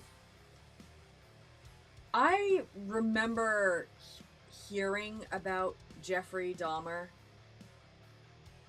I was way too young to have heard about it, and I knew way too many details. To be honest with you, I don't really even know who told me about it, but that's questionable to me, how I knew that information at such a young age. And it, like, really disturbing me, because I mean, you're a kid and you're like trying to process why somebody is keeping body parts in their freezer. Yeah, that's I remember exactly where I was. My mom had gotten into another accident, and it wasn't a bad one, and we were waiting, and then it came out in the news, like, he had trapped these boys, and then that was a big thing for me, was they were boys, they were dudes, you know? Yeah. And my mom got in the car, she's like, what, Jesus? What? Like, it's inconceivable. Like, I understand, like, human beings, you know, like, we have penchants toward violence and things like that, but, like, where is the naturalist, materialist explanation for that kind of evil? Yeah. Like, yeah. It's not like you could say, well, there's selection pressures that'll turn, like, Vaughn, you could say, okay, selection pressures made him into a killer. Mm-hmm. But killing someone, harvesting their body parts and eating them, like, what possible selection pressure could there be that would make you default to that kind of, you know what I'm saying? Yeah. The interest in serial killers or people that do this stuff is interesting to me. Yeah. Because I think deep down all of us have some sort of understanding of original sin. Yeah. And I think these people are committing the ultimate taboos. They're violating the ultimate rule. And so I think there's a lot of vicariarity with that. Like, you're living through the serial killer, because he gets to break all these social conventions, and you still have to pretty much conform. Because there's a lot of... Remember we asked that girl in the Bible study one time, like, Yes. if you could kill somebody and get away with it, would you do it? She without hesitation, she was like, hell yeah, I'd do that shit. I was like, whoa. Yeah. Actually, I'm pretty sure the question was, if you could commit crimes without getting caught for it, would you do it? And I'm pretty sure she volunteered the information that she would like to kill somebody. Yeah. And not be... And her kid was in the room when she said it. I was like... Yeah, I mean, that you know, there we go. But there is a correlation between... Like,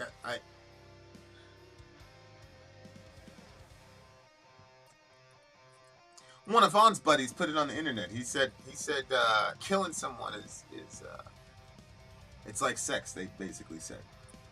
You know, and the same sort of receptors and serotonin and all that shit does get released into your bloodstream like in a sexual encounter.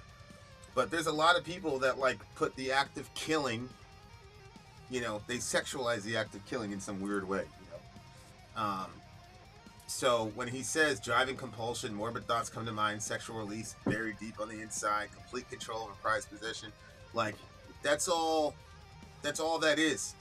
That whole like illness where you want to own somebody and keep them and to touch and fondle with no objection and all this, and like, and you're going to work every day, or you're going to school every day, looking people in the eye. Meanwhile, you got people back in your apartment and shit. Like it's a crazy thing. Yeah. You know, and it's like, if you don't believe in, you know, malevolent intelligences that have ways of influencing us, I mean, good luck. Like I said, I don't think there's any naturalistic explanation for a guy like Jeffrey Dahmer. Yeah. I think Jeffrey Dahmer was inhabited by a multitude of demons. That's what I think.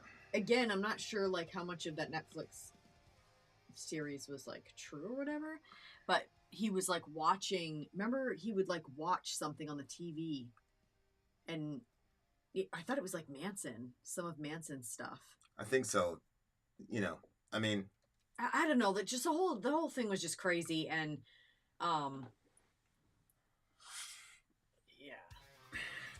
when it was talking very about like sick watching kissing that the show. person kissing the person that like they're dead. Yeah, their smooth blue and purple lips or whatever.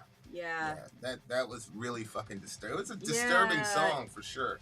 Primitive instinct and passion for it's flesh. Not just something that you're like hearing and you're like, wow, this is really like fucked up. Like this happened, and it happens, and it's just crazy that erotic sensations tingle my spine, a dead body laying. I can't even. I don't even like that. I don't like it at all. Isn't Slayer the one? Slayer, didn't they do this? Did they do the song about the babies that were aborted? Yeah, Silent Scream. Silent Scream, right? Yeah. So it seems like that they like to kind of jump on some shocking topics.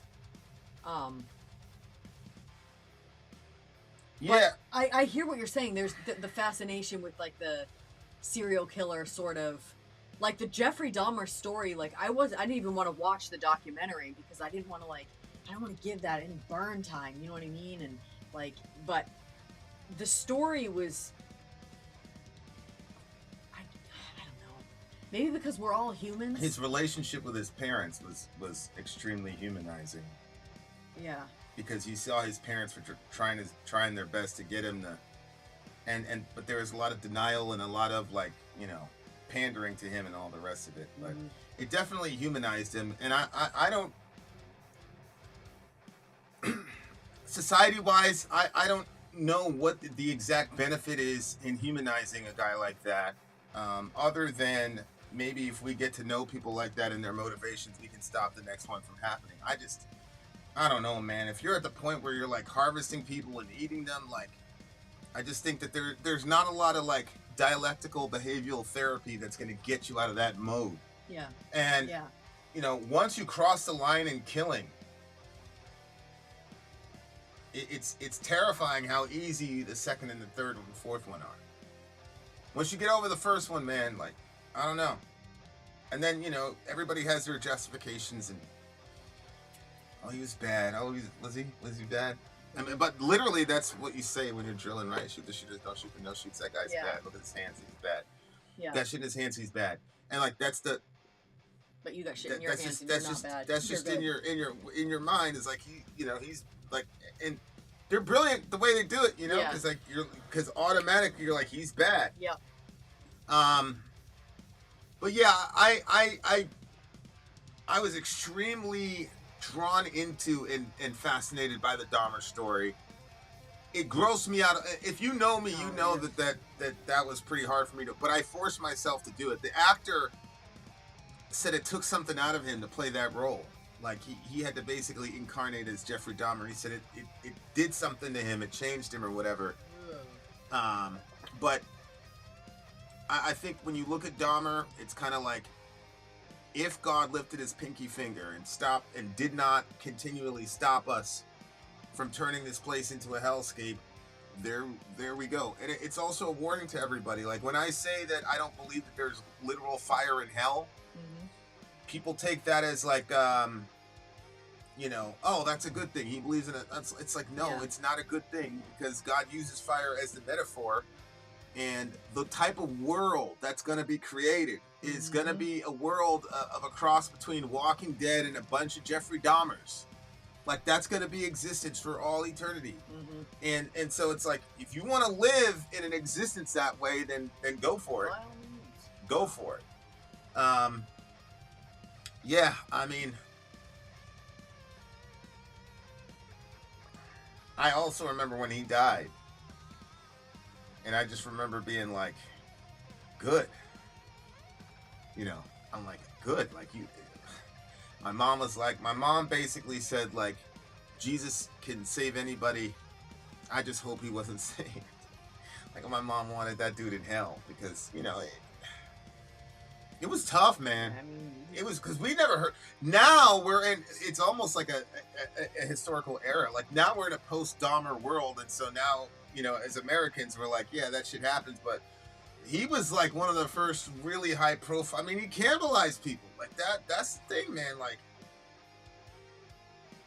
and the country wasn't as LGBT friendly at the time. So it got exaggerated because he did it with some dudes. Like it was just a fucking horrible.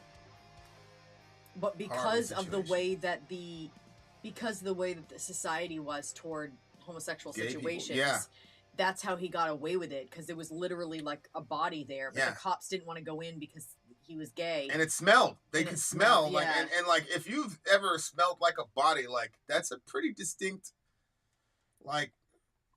But yeah, that was the hardest thing about that entire series. I don't even recommend you guys watch it, but the hardest thing was like, there were neighbors trying to save these kids, but they were young LGBT people of color, and so.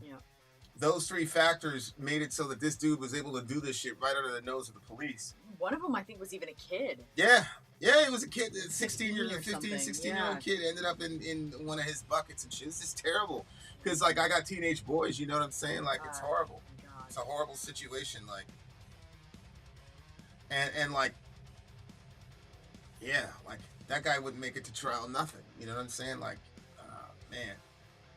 Terrible, but like I think it needs to be done. It needs to be looked at, because from time to time we need to recognize that we need to start asking some ultimate questions here.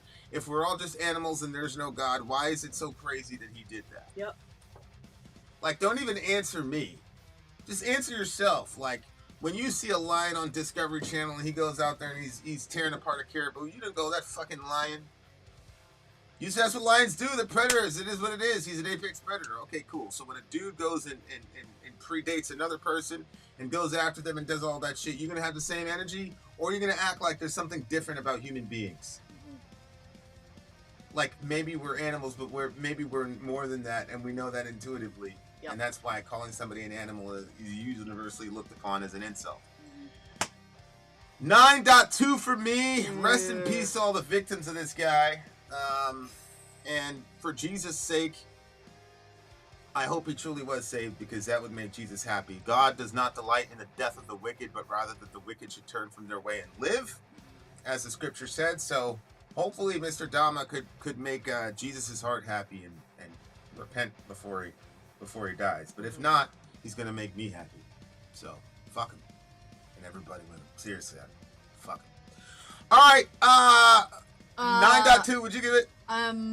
Boy, actually, I think this is a pretty high one because they really did really well with it. I feel very like I don't ever want to hear this song again the rest of my life. So I feel like that they really nailed it. So I'm gonna give this one a 9.9. It was an extremely disturbing song. Yeah. Extremely disturbing. Yeah. And I like how they allowed it to sit at the beginning. They didn't just jump right into it. They allowed, because it kind of was like a world building moment. Like the atmosphere started getting more and more like tinged with, like you knew like some bad shit was about to happen.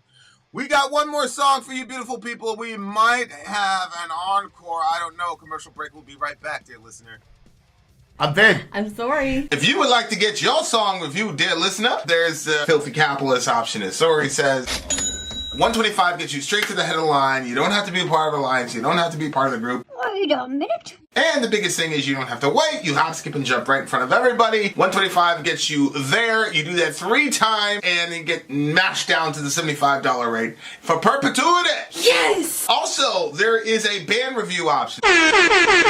So if you've got a band and you're trying to get your band some exposure, hit me up at villageXchange@gmail.com, and I'll show you the details about how to pull that off. You can also jump on Patreon, and there is a option on the tiers to be able to get your band reviewed. Obviously, we can't lie to you, so we can't guarantee a positive review.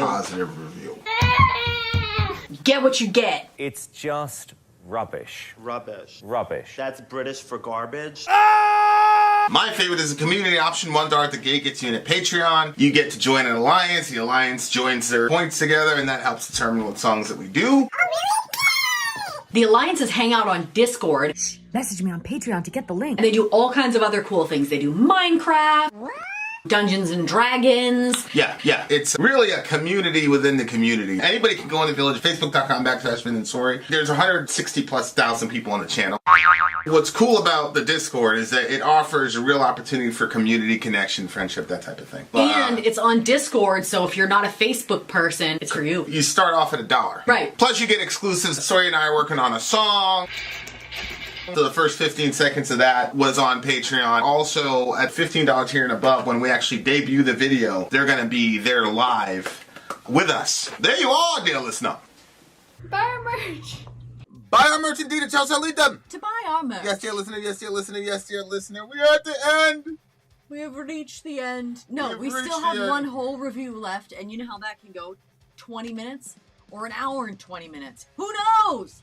This is Megadeth. Megadeth Sleepwalker is the name of the song. DJ Nick on this Nick in this mega bitch. stream. Yes, sir. Oh, shit. Slow one.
should stop your talk from wag in the dark.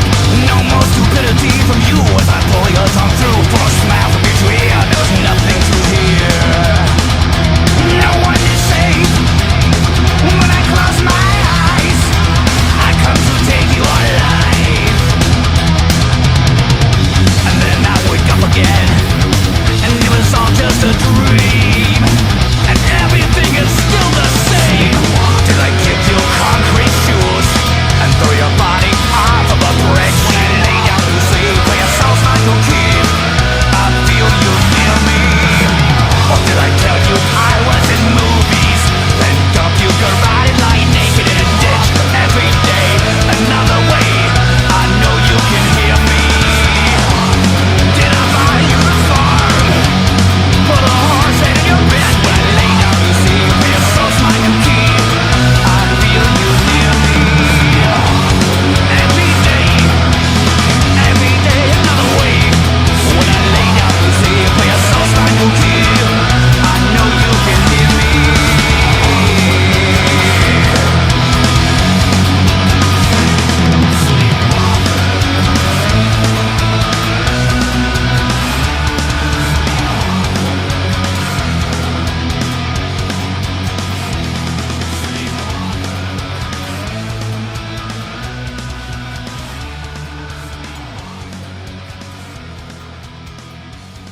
We are committed.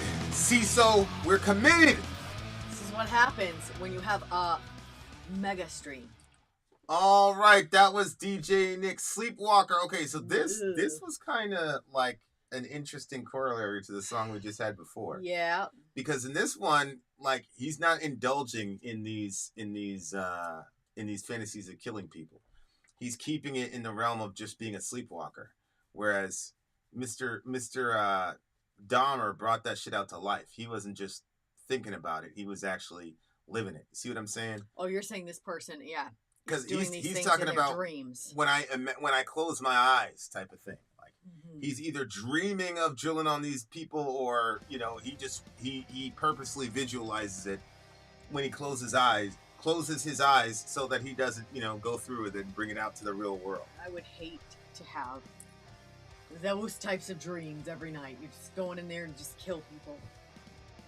Well, I mean, he's having that dream because he wants that dude bad. You see what I'm saying? Yeah. So I'm just saying that doesn't seem like very restful sleep to me. Yeah, I mean, until you get the guy, right? If you get him, then you sleep pretty good, depending on what type of person he was. You see what I'm saying? Sleepwalker, when I lay down to sleep, prayer shows mine to keep. I feel you near me, go to sleep. Sleepwalker, just taking a stroll, don't go to sleep. Here's some toothpicks for you. That was Freddy Krueger. That was the whole premise of Freddy Krueger, was that he would get you when you were asleep. Yeah. And that was like the horror of it, because it's like, oh shit, how do you overcome that? Because at some point you're gonna get tired and go to bed. Yeah. You always made an excellent cadaver. I rolled your body up in a carpet to make music in the trunk of my limousine, wrapped in a rug of fitting ends that I send you. I mean, you kind of like will play around with this idea of like, if you could stop time or you could travel or something, and you had a day where you could do whatever the hell you want, whatever your inclinations were, and not get in trouble for it, because you know what I'm saying, because it would clear out the next day. You know how you always bring those up? Yeah, but they're always like social experiments. Yeah, like that's people, what I want to do. Like people, well, I mean, you have I talked went about, walking by. You have talked about smacking people and shit. Oh yeah, smacking people. That's still. I'm not saying that that's you're still social experiment to me. Yeah, I'm not saying that you're Dahmer here. I'm just saying like you can relate to the whole like, I'm going to imagine doing this instead of actually doing this. Is all I'm saying. Whoa. Because that's what he's saying. He's imagining this stuff. He's not actually going to do it. Yeah, I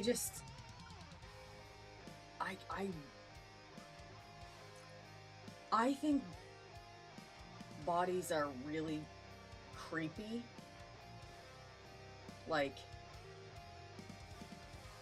when they're dead? Yeah, I really don't like dead bodies. I think that's probably universal. Yeah. With people, right? Yeah. So like, well, I think it's horrible to kill somebody, but I don't know initially what would freak me out more, the fact that I just killed somebody, or the fact that now I'm in a room with a body that I just made a body. And then the fact that somebody like Dahmer would do that and then keep the person around. I can't even, like, there are certain levels of crazy that I'm like, yo, that person really fucked up, but I can see how they got here. Right. That one makes sense to me. Right. But this, especially when you saw his parents, like his parents were not like overtly abusive. I mean, they spoiled him from here and there, but like nothing that would say, no wonder that kid's a serial killer. Like I've like seen situations where I'm like, okay, this kid's parents explains to me exactly why he's the way he is. You know what I'm saying? Yeah.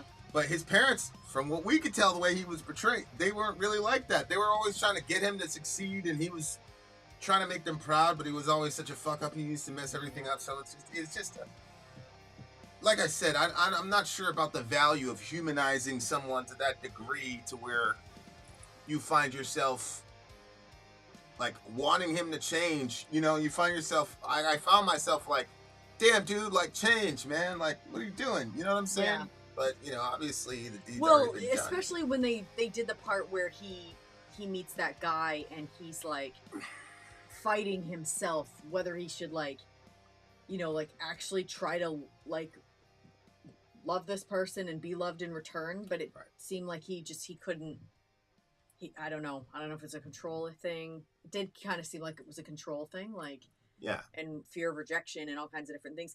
I mean, I do see some benefit in humanizing someone like that, because I think, like, you know, when you hear of like a Hitler or a Jeffrey Dahmer or whatever, like it's so ridiculous that it feels like it's so beyond what you're even capable of. And so it's like, it kind of gives you the idea that there's the good guys versus the bad guys, and not that we all have a sin nature that we're dealing with to different degrees. And like when we see a Jeffrey Dahmer type situation, what's supposed to happen is, you know, that phrase, you know, if not for the grace of God, there go I. That's what's supposed to happen inside of us, is to say, whoa, God has given me like a lot of grace because I'm a human being just like Jeffrey, and I'm capable of that. But God, in his mercy, has held me back from that, so much so that I can't even imagine what it would be like to be him. Like, it's so far away. And so then it's supposed to make you be like, wow, God, like, thank you for being gracious to me like that, but help Jeffrey, because if I was him, I would want you to, you know what I'm saying? Like, so I think it's supposed to work like that. This is why the Bible says the gospel is offensive. Yeah. Because what we're saying is, you and Jeffrey Dahmer need the same thing, just at different degrees. You and Jeffrey Dahmer need forgiveness, and that forgiveness is dispensed through the cross of Christ. So if you're going to have forgiveness, you need to kneel before the cross. Yeah. The problem is that when you look next to you, you're going to see Dahmer and other people, and everything that they've done will be accounted for on the cross, just like us. And I don't like those people. I hate those people. You know, like, honestly, like, I genuinely hate those people, and I think they deserve to die. So, like, fuck those people. At the same time, though, God doesn't delight in the death of wicked. No, he doesn't. So, you got to decide if you love God more than you hate those people.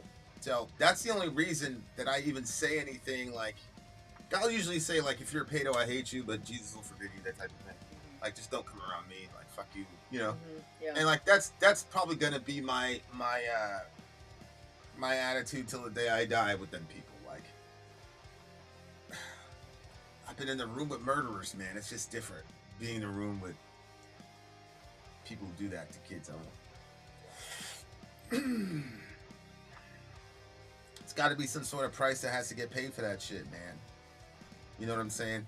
And I don't, these obsessions, like how that progressed in his mind, he attributed to porn. And it's the same thing that the son of Sam, the guy that heard voices, he would hear voices tell him to kill these women or whatnot.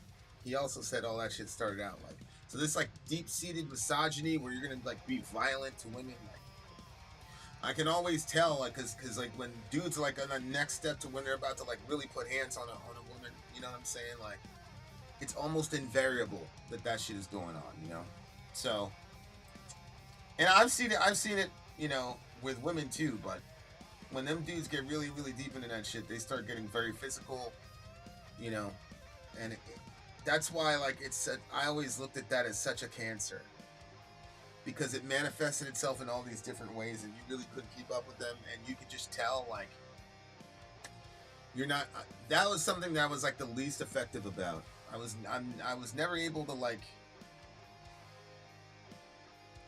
convince people to stop with that stuff and then understand like what it's doing to their mind. You know what I'm saying? That one guy you did. Tough. Yeah, there was one guy. There's one guy, but there was a bunch of dudes. You know what I'm saying? So like, yeah. I don't think that you can convince somebody of something that they don't actually want, though. Like, I don't know all the people that you're talking about, but I know some of them, and it was clear and obvious that this person didn't actually want out. I mean, they lost a whole bunch of stuff around them, and on top of that, they're still, to this day, doing shit that's harming other people around them because of it. So, like, all the talking that they did, they were not ready. You have to put your feet forward in something, and it's a painful process when you want to stop being a shitty person. Like, it's hard. It's not easy if you've been indulging in pornography for any amount of time. It's not going to be easy to stop doing that. Like, especially if it's, you know, people want to look at it as like, oh, that's, you know, that maybe, you know, there's some people that are like, oh, that's completely okay, like, that's healthy. And then you're going to have other people that are like, that's just disgusting, you're just a pig. But there can be like an emotional element to it as well, like, as you're... But to your point, like, the picture of dude yesterday. Like, yeah, he didn't wake up and say, I'm gonna, you know what I'm saying? You know what I'm talking about? Yeah. He didn't wake up, like, randomly. Like, that was a progression over time. Oh, sure. To where, like, you feel not only do you do it, but you're comfortable with people taking pictures that send this shit all over the internet, and you're clear, like, yeah. Those are the things where I say, like, yeah, like, that's not something that just happens once a person wakes up. Like, people want to make it like that. They want to make it like, oh, I woke up and all of a sudden I'm this, I'm that orientation. Like, that's not how that shit works. And I'm not saying like everybody's gonna be like crazy and all I'm saying is, same thing with my FBI contact. Like, it always starts there. You know, like, my FBI contact, like, he's working with people that are doing it to kids, you know, children. You know, so. You know, I was looking at our article, like, tracking the shit down, and like these guys had two girls in there, and like they went in there and cracked them, boom, boom, over with. So like, I'm like, hey, you know, like, I'm never gonna advocate for the death penalty, but I'm like, fucking, okay, like, send them off, man, like, send them off. They don't need to be here. You know, the scripture says that because of your stubborn and unrepentant heart, you're saving up wrath against the day of wrath. Like, your hell is going to be worse. So just get the fuck out of Dodge. Mm-hmm. But again, like, I got to check myself, because in my spirit, God's saying, yep, yeah. But let the people know that I love them. So God loves you unconditionally. I don't love you unconditionally. I don't love you at all. But I'm not your judge, unfortunately for me. God is your judge, and he's saying he loves you. He wants you to repent for your shit you do to kids and to women in general, whoever you are.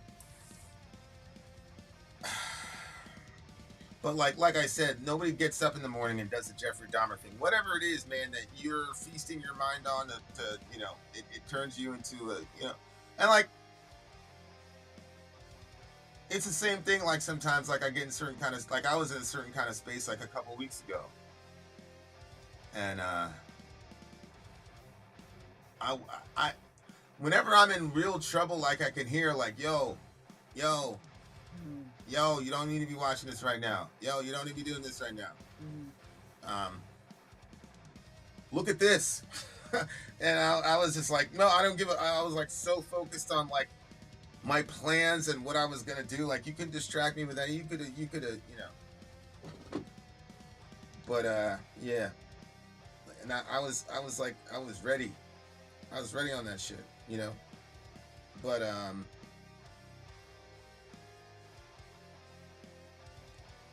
you know, it did turn out that way, and that's probably for the best. You know what I'm saying? Because at the time, I wasn't really worried about like the legal ramifications of you know. Mm-hmm. I was more like, okay, like. But, you know, that was all you know, that's been your tricycle or your training wheels. Anytime something goes bad, you're gonna do something. You're gonna do something to take care of. Oh, that's what you're gonna do. Okay, but now there's nobody to. Yeah.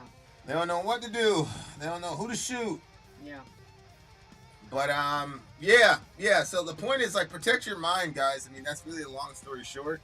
Protect your mind, and it doesn't matter if I hate you, if God loves you unconditionally. The person, I can't condemn you to hell. I'd love to condemn you to hell if you're one of these people. But the person that can send you to hell would rather you repent than him send you to hell.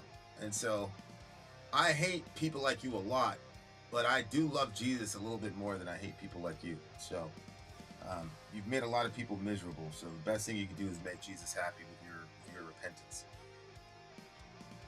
You know, and that's as much as I can say about that. It's a really good song though, because it really talks about like I feel like this is a little bit more healthy. Like, I close my eyes, I'm imagining it, I'm not doing anything, you know, obviously, like, you know, you don't want people fantasizing about brutally murdering people, but, you know, if there's a progression, that's a good thing. It's a 9.5 for me.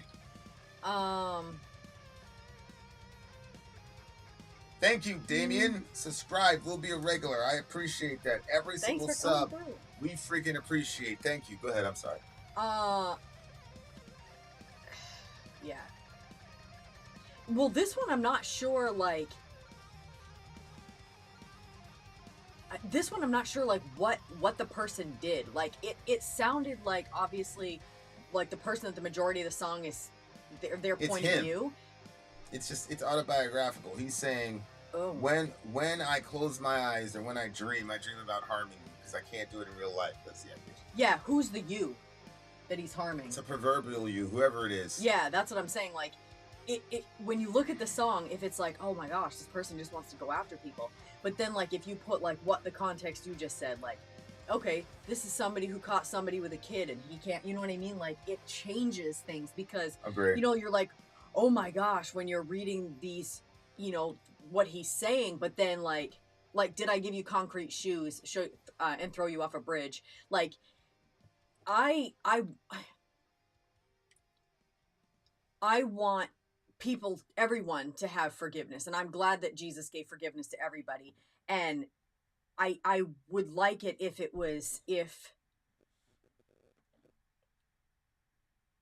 I think that if I worked with people in that did that, like, if I worked on a crew of people that dealt with pedophiles, I think that I would have, like, a harder time, like, wanting them to find forgiveness.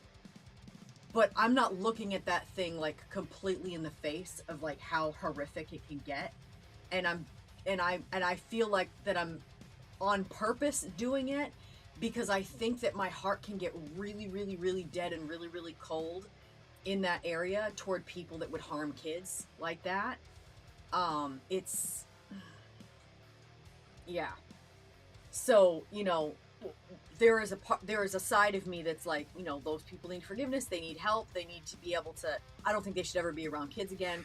I mean, I'd vote for something like really dramatic, like, I don't know, maybe you cut their ears off so they can still hear, but, like, they're very obvious that, oh, there goes a pedophile. But then if you do that, other people are going to kill them. Like, you see what I'm saying? Like, I always want, like, an obvious sign, but then even with the obvious sign, like, you still have to rely on the people around them to tell. And, like, I know people right to this moment that have clear records that The cross is the only paradigm to forgive a person like this. Yeah. I'm sorry. Yeah. There's not a lot of, like, forgiveness for those people in Islam. They'll just kill you. They're just gonna kill you.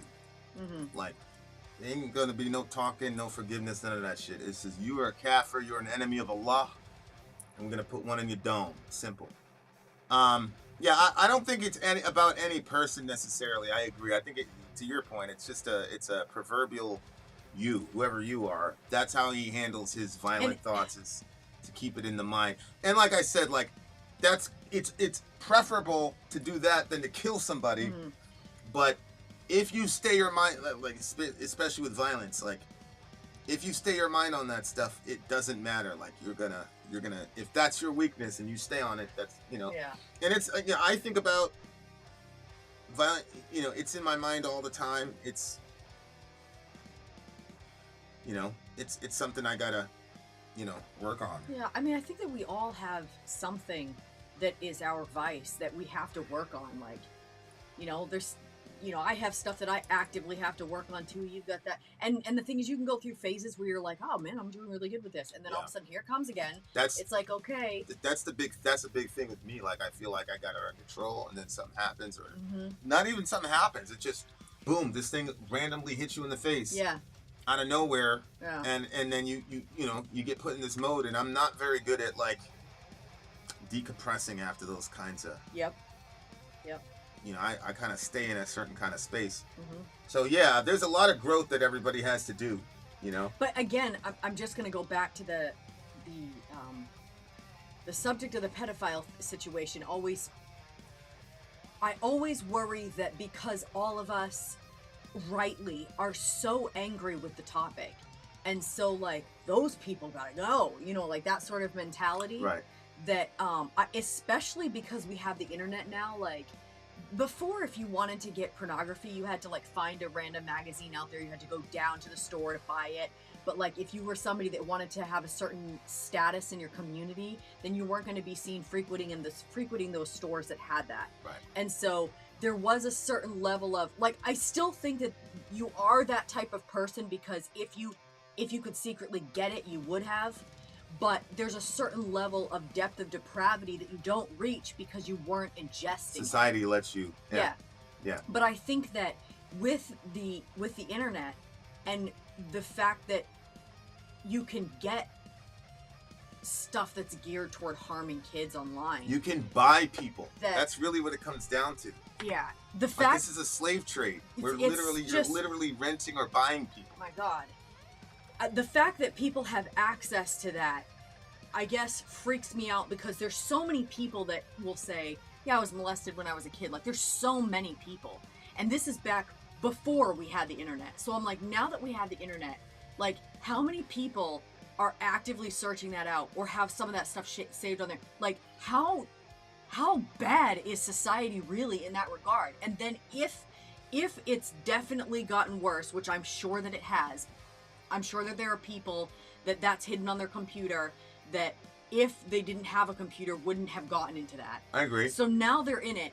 And so we're rightly angry with people that would harm kids, but it's like that person now, they have their secret, right? And that's the whole thing. Like maybe you're sick because of your secrets. Like they have this secret and it's like the worst of all secrets because anybody that talks about it is going to be like, well, fuck those people. I hope they, you know, whatever, like end up in cell block 1. You know what I'm saying? But it's like, okay, now they're not going to ask for help. Where do they go? How do they get the help? Yeah. So that means the only thing that they have is their sick mindsets, their sick desires. And then when they're feeling bad about themselves, they probably dig into it more. And then they're like getting worse and worse and worse and worse. And like, all this is happening behind closed doors. And like, where's the help for these people? Because who wants to come out and say, hey, I'm this sick motherfucker? But that's what they have to get out. You have to get out and get the help. Like, I don't know. That topic is like, it's that's so stressful to me. That's one of those topics where I take a lot of guidance from you, and I just, you gotta have self-awareness. And I just know, like, You've trained yourself, you know, whether I was trained by the hood or whatever, it doesn't matter. You train yourself that this is a solution. Because anytime I think about those people, I'm like, that's okay. Like, we can kill, like, you know, we had one of them dudes hanging out around the church. You know, I was supposed to give a message, and like, I still, you know, I was, you know, yeah. I said what I had to say, did what I had to do. He left, and then I went up there and yeah. I went up there and preached it, like, and I was gonna hurt him, like I was gonna hurt dude back, cause you know you're trying to get around my kids, bro. And it wasn't even my kids; it was the kids in the neighborhood that were coming to our place. That's crazy. You know? I didn't even think of that, Lost Hate. I don't buy anything used that has a hard drive because you never know these days. I never even thought of that. This is what I'm talking about. Like, this is the world we're in right Yeah. now. Like, you got to take those precautions, man. 9.5. Not a song I enjoyed, but, you know, I definitely thought it was a good sort of way to end it. Like, you can have these crazy thoughts. You don't necessarily need to act on them. Whereas the song before, it was like, I have these thoughts in nature, so I'm going to act on them. Yeah. In this song, it was like, you can have those thoughts, but don't act on them. Like, I would... It's still not like up to Jesus' standard. Like, Yeah. But it's definitely better than mine. So, 9.5. 9.2. 9.2. 9.2. All right, there you go there, listener. DJ Nick. It's 4 hours, and we did a 5-hour stream with this bitch. Thank you very much, guys. Everybody shout out to DJ Nick. Type 22 for DJ Nick. Thank you very much for coming through. Yeah. We got more shit coming for you guys. It's gonna be crazy. It's gonna be fun. We've got a lot of days stacked up for y'all. It's gonna be good. We do have some spots open, so if anybody wants to be a DJ in the next couple, 3 or 4 or 5 days, send an email to vinandsori@gmail.com. I'll get you hooked up with Sori's secret address, and then you can go and set up your DJ stream, or you can set up your movie stream if you want to be a director. Mm-hmm. We actually have a director. Well, it's tonight now Yeah. because we're in another day. But so tonight we have Director Kai is up. Director Kai will be up later on tonight, dear listener. 9.8 for DJ Nick on this song. Middle Earth in this bitch. 9.5. We love you all. Have a good one. Vin out. Sori out. Gone. I'll leave this as a final word. You are very welcome, everyone. DJ Thanks, Nick, everybody. Vin.